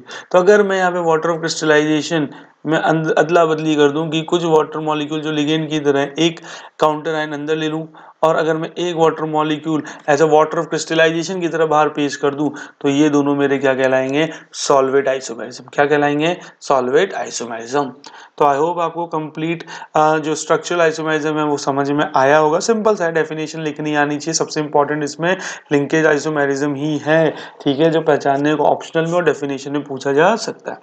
ठीक है, तो आइसोमेरिज्म यहाँ पे हमारा पूरा खत्म होता है। और अब जो नेक्स्ट टॉपिक के साथ हम यहाँ कंटिन्यू करने वाले हैं वो है वैलेंस बॉन्ड थ्योरी। और इस कॉन्सेप्ट को हम लोग क्वेश्चन के बिहाफ पे ही समझेंगे, इसमें ज़्यादा और कोई ज्ञान नहीं घुसाएंगे। क्वेश्चन लेंगे, वेरिएशन देंगे और टॉपिक को ख़त्म कर देंगे।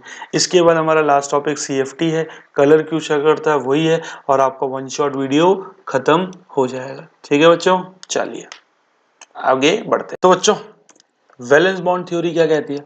सो वैलेंस बॉन्ड थ्योरी बेसिकली हम लोगों को यहाँ पे हाइब्रिडाइजेशन, तो यहाँ से अगर वैलेंस बॉन्ड थ्योरी से कोई भी सवाल बनना होगा तो आपको क्या ध्यान रखना है?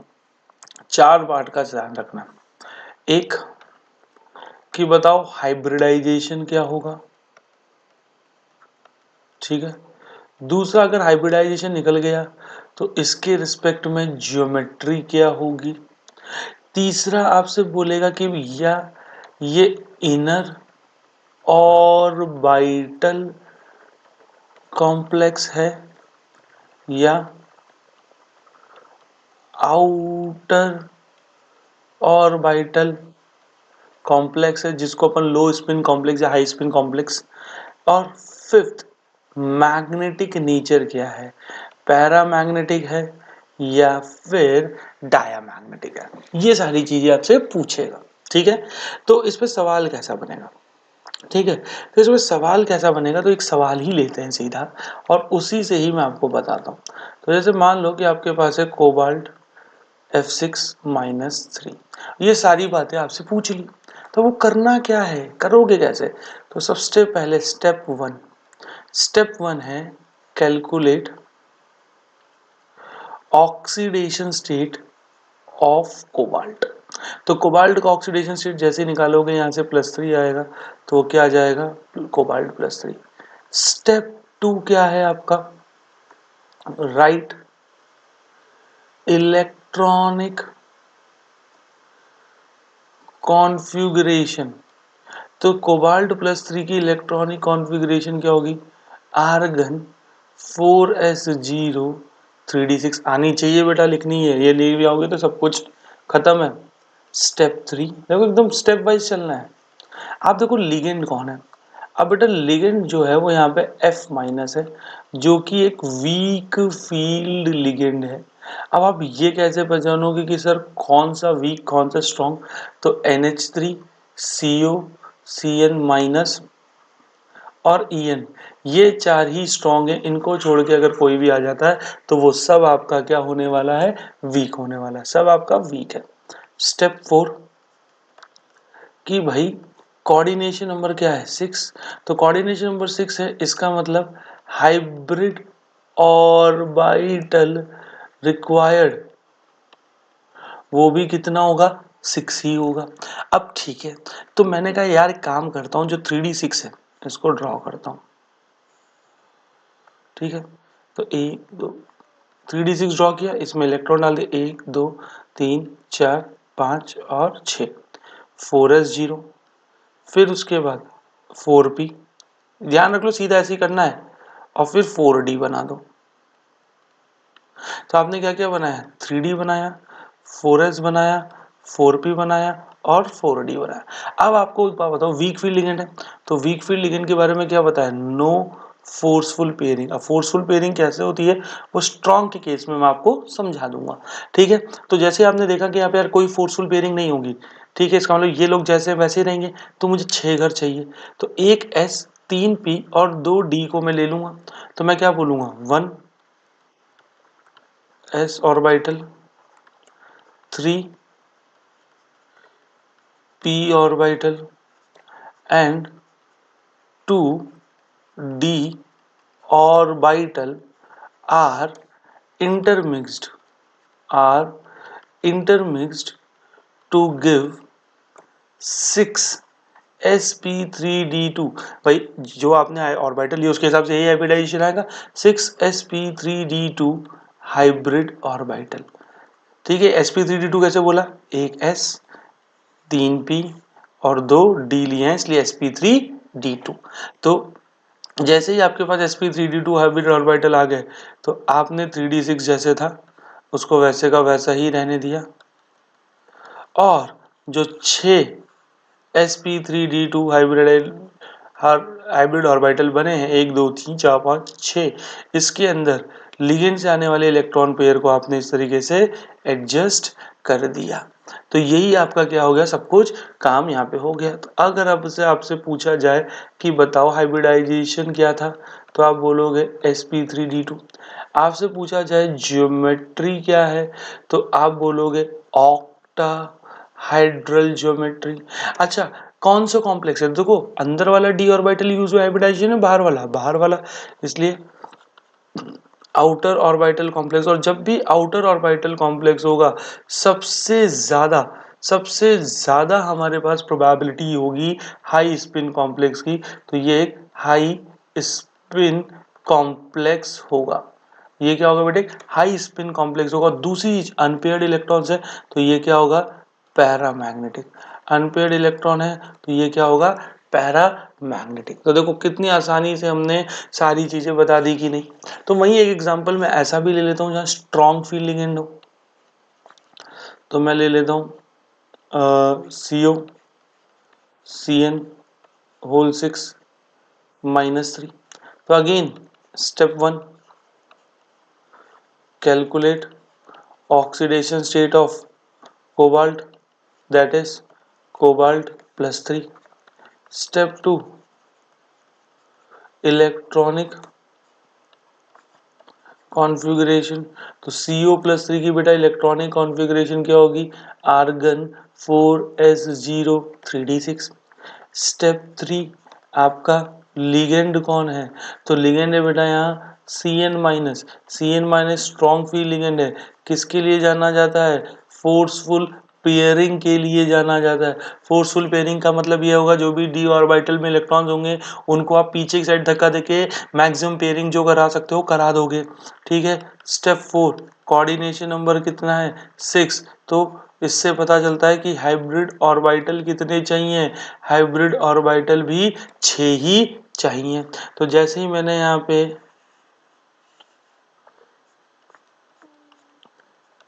3d6 ड्रॉ किया और उसके बाद जो जो ऑर्बिटल मेरे पास वेकेंट है उनको मैं यहाँ ड्रॉ कर लूँ, तो 4s वाला वेकेंट है, 4p फोर्थ शेल में एंटर कर गया, तो फोर्थ शेल के सारे ऑर्बिटल मेरे पास हाइब्रिडाइजेशन के लिए ओपन हो जाते हैं।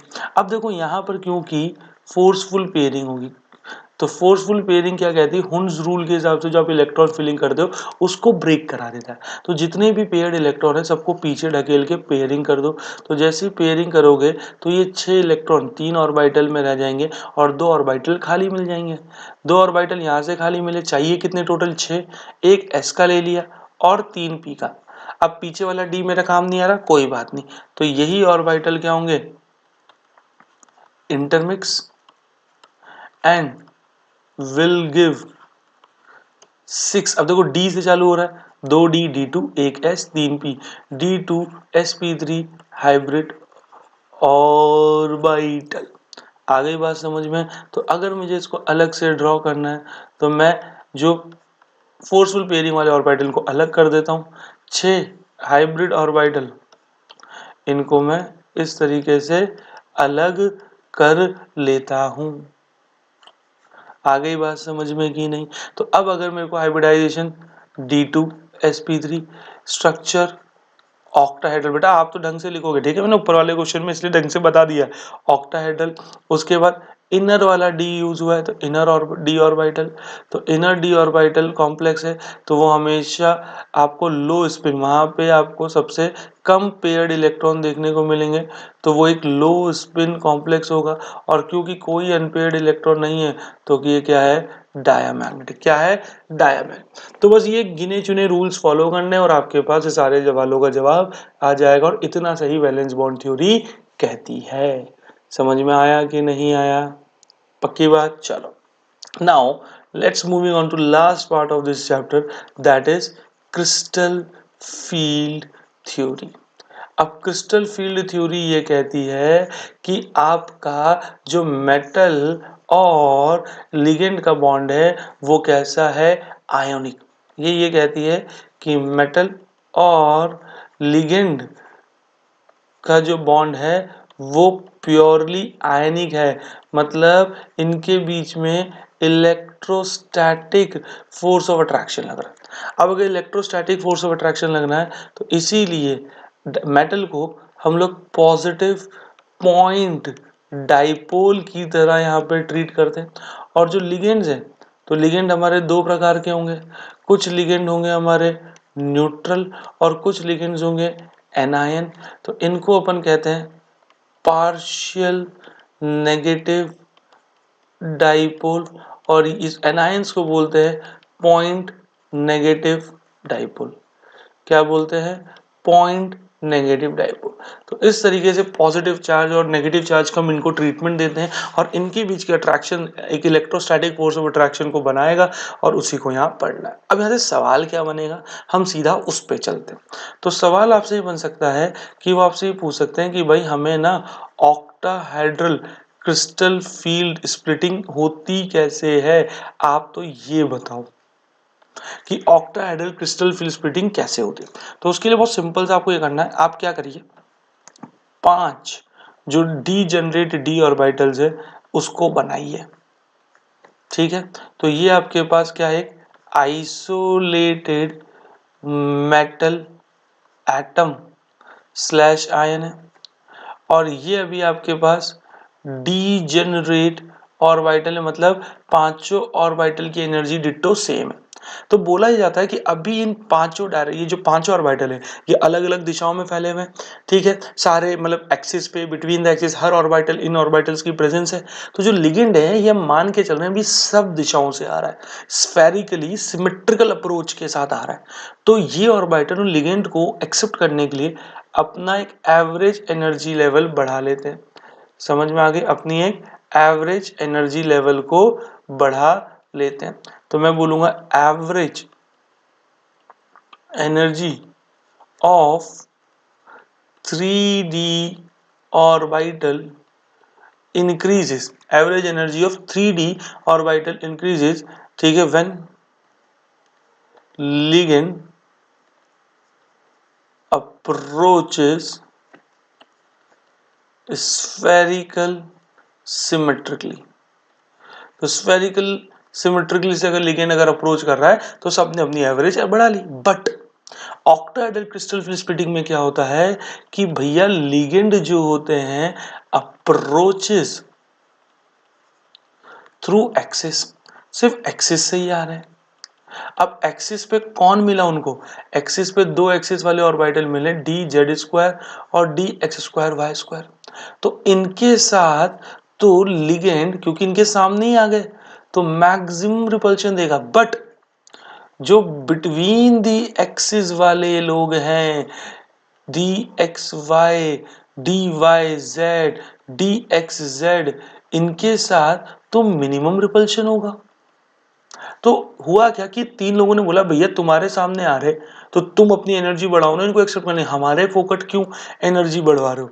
तो इन्होंने कहा ठीक है भाई। तो इसी वजह से इनकी अनबन हो जाती है और ये 5 ऑर्बिटल में की डीजेनरेसी ब्रेक हो जाती है और ये एक्सिस वाले लिगेंड को एक्सेप्ट करने के लिए अपनी एवरेज एनर्जी और बढ़ा लेते हैं और बिटवीन द एक्सिस वाले जिनसे रिपल्शन कम है वो लोअर एनर्जी पे चले जाते हैं। तो ये जो डीजेनरेसी ब्रेक हुई, ये जो दो पार्ट में स्प्लिट हुए, इसी में से एक को कहते हैं ईजी ऑर्बिटल और एक को कहते हैं T2G ऑर्बिटल। एक को कहते हैं ईजी ऑर्बिटल, एक को कहते हैं T2G ऑर्बिटल और इसको कहते हैं बेरी सेंटर। तो ये जो आपका गैप है इसको कहते हैं 3/5 डेल्टा ओ, इसको कहते हैं 2/5 डेल्टा, और जो पूरा Eg और T2G के बीच में एनर्जी गैप है इसको कहते हैं डेल्टा ओ। और डेल्टा ओ होता क्या है, डेल्टा ओ होता है बेटा octahedral crystal field splitting energy. क्या होता है, octahedral crystal field splitting energy. और यहां से ध्यान रखने वाली बात क्या है कि Eg ऑर्बिटल का जो एनर्जी लेवल है वो हाइयर होता है T2G ऑर्बिटल के एनर्जी लेवल से। इज दैट क्लियर, कोई डाउट। तो इसी तरीके से आपको ऑक्टाहेड्रल क्रिस्टल फील्ड स्प्लिटिंग दिखानी है। अब एक चीज ज्ञान की बात नोट डाल के कि देखो डेल्टा ओ जितना बड़ा होगा, मतलब जितनी ज्यादा स्प्लिटिंग होगी, जितनी ज्यादा octahedral crystal field splitting energy होगी, जितना बड़ा होगा उतना ही स्ट्रॉन्ग लिगेंड होगा। या मैं बोलूं जो स्ट्रॉन्ग लिगेंड होंगे वो मैक्सिमम स्प्लिटिंग आपकी करा कर देंगे, वहां पे डेल्टा ओ की वैल्यू बहुत बड़ी होगी। तो जो स्ट्रॉन्ग और वीक फील्ड लिगेंड के बीच में जो डिफरेंस है वो इसी बिहाफ पे हम लोग करते हैं। आगे बात समझ में, वेरी गुड। अब एक चीज देखना, ये तो नोट का पहला पॉइंट। नोट का दूसरा पॉइंट ये है कि भाई अगर मैं इलेक्ट्रॉनिक कॉन्फ़िगरेशन लूं तो फोर्थ इलेक्ट्रॉन कहां जाएगा। एक बहुत बड़ा क्वेश्चन है कि फोर्थ इलेक्ट्रॉन हमारा कहां जाएगा, कहां जाएगा बताओ। क्योंकि अगर देखा जाए तो भाई ये मेरा हो गया क्या T2G, ये हो गया मेरा Eg। अब इसमें अगर मैं इलेक्ट्रॉन भरूंगा तो 3 इलेक्ट्रॉन तक तो T2G में रहेगा। अब फोर्थ इलेक्ट्रॉन कहां जाएगा, तो देखो बेटा इनके बीच का गैप जो है वो डेल्टा ओ है। तो बहुत सिंपल चीज, अगर इलेक्ट्रॉन यहाँ आएगा तो वो पेयरिंग एनर्जी शो करेगा और अगर इलेक्ट्रॉन ऊपर जाएगा तो अगर वो स्प्लिटिंग एनर्जी के गैप से ज्यादा एनर्जी ओवरकम कर लेता है तो वो ऊपर भग जाएगा। तो सिंपल से आपको क्या ध्यान रखना है, आप सिंपल सोचो, अगर उसकी कूदने वाली एनर्जी कम है पेयरिंग एनर्जी से, अगर स्प्लिटिंग एनर्जी वहीं नीचे पेयर होने वाली एनर्जी से कम है, तो फोर्थ इलेक्ट्रॉन कूद के ऊपर चल जाएगा, तो fourth electron will go in Eg। तो क्या दिखेगा आपको, T2G3 Eg1। और अगर स्प्लिटिंग एनर्जी पेयरिंग एनर्जी से ज्यादा है तो fourth electron will go in where where where in T2G। तो आपको कॉन्फ़िगरेशन T2G4 Eg0 ही नजर आएगा। तो ये दो पॉइंट को आपको क्या रखना है बेटा, ध्यान रखना है। इसके बिहाफ पे क्वेश्चन आपसे पूछा जा सकता है।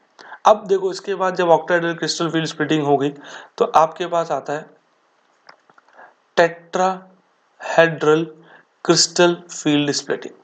अब टेट्राहेड्रल क्रिस्टल फील्ड स्प्लिटिंग की अगर मैं बात करता हूं बेटा, same as octahedral crystal field splitting, but difference क्या होगा भाई, मतलब आइसोलेटेड होंगे, एवरेज एनर्जी बढ़ाएंगे, ठीक है। बट इस बार यहाँ पे सिंपल सा आपको क्या ध्यान रखना है, आपको देखो डायग्राम वैसे ही बनाना है, ligand approaches through between axis. इसका मतलब D X Y, D Y Z और डी एक्स जेड के बीच में इनके साथ लिगेंड का मैक्सिमम रिपल्शन होगा, और डी जेड स्क्वायर और D X square Y square जो एक्सिस वाले हैं इनके साथ मिनिमम रिपल्शन होगा।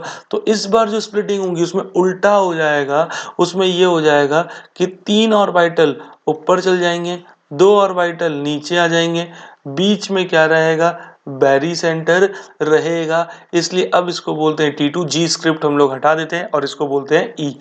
तो जो इनका एनर्जी गैप है इसको बोलेंगे डेल्टा टी, ठीक है। बैरी सेंटर से T2 का जो गैप है उसको 3/5 डेल्टा, 2/5 डेल्टा टी, और इसको 3/5 डेल्टा टी अपन बोलेंगे। आया समझ में। और octahedral crystal field splitting 4/9 times of, sorry, tetrahedral crystal field splitting 4/9 times of octahedral crystal field splitting energy के इक्वल होता है।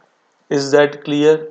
ठीक है, तो सेम डायग्राम बनेगा, बस यहाँ पर जाके बेटा यहाँ पर 3 ऊपर 2 नीचे आ जाएंगे, सेम डायग्राम सबको सेम चलेगा, तो प्लीज गलती नहीं करना। अब आता है बेटा, सिंपल सी भाषा में बोलता हूँ, क्या कॉम्प्लेक्स कलर शो करते हैं? मैंने कहा बिल्कुल करते हैं। क्या कॉम्प्लेक्स कलर शो करते हैं? यस, बिल्कुल करते हैं। समझ में आई कि नहीं आई? और इस भाई हम क्या बोलेंगे, देखो जो, और कलर भी लिगेंड के जैसे, सो लिगेंड की वजह से कलर आता है। आसान भाषा में लिख रहा हूं, ठीक है। अब कलर क्यों आता है? जब लोअर डी ऑर्बिटल से इलेक्ट्रॉन एक्साइट होकर हायर डी ऑर्बिटल में जाएगा। भाई आप सिंपल से देख लो, मैं यहीं से समझा देता हूँ कि आपके पास मान लो एक इलेक्ट्रॉन यहाँ है, ठीक है। अब ये लोअर डी ऑर्बिटल का इलेक्ट्रॉन एक्साइट होकर जब Eg में जाएगा तो ये कुछ ना कुछ एनर्जी क्या करेगा, एब्जॉर्ब। उस एनर्जी से एब्जॉर्ब करेगा तो कुछ ना कुछ लाइट एब्जॉर्ब करेगा, और जब ये वापस से डी एक्साइट होकर नीचे आएगा तो उसी कुछ एनर्जी रिलीज करेगा। जो एनर्जी रिलीज करेगा उससे जो लाइट होगी, जो वेवलेंथ फ्रीक्वेंसी होगी उससे जुड़ी हुई लाइट आपको कलर के फॉर्म में दिखना स्टार्ट हो जाएगी। तो लिगेंड की वजह से आप सिंपल सी बात याद रखोगे, कलर आता है। दूसरी चीज, जो कलर एब्जॉर्ब होगा उसी के कॉम्प्लीमेंट्री में कलर शो होगा। समझ रहे हो? मतलब अगर ग्रीन कलर एब्जॉर्ब किया तो एक पर्टिकुलर रेड कलर आपको दिखाई देगा। जैसे अगर ग्रीन एब्जॉर्ब हुआ तो रेड कलर शो होगा। मतलब जो कलर एब्जॉर्ब हो रहा है उस पे डिपेंड करेगा कौन सा कलर आपको वहां दिखाई देगा। समझ में आया? सिंपल पॉइंट्स में लिख रहा हूं इसीलिए। आ गई बात समझ में? चलो ठीक है। उसके बाद कई बार ऐसे बोला जाता है कि जैसे मान लो आपके पास एक है टाइटेनियम H2O होल 6 + 3, जैसे ही मैं इसको हीट करता हूँ, ये आपका अभी होता है वॉयलेट कलर का, ये होता है अभी आपका वॉयलेट कलर का। पर जैसे ही मैं इसको हीट करता हूँ ये हो जाता है बेटा कलरलेस। क्या हो जाता है? कलरलेस। अब ऐसा क्यों? देखो कलर किसकी वजह से? लिगेंड की वजह से। जैसे ही मैं हीट करूंगा it will lose all water. सारे वाटर मॉलिक्यूल अगर रिलीज हो गए, इसका मतलब यहाँ पे कोई लिगेंड नहीं बचा, कोई लिगेंड नहीं बचा, इसी वजह से ये क्या हो जाता है?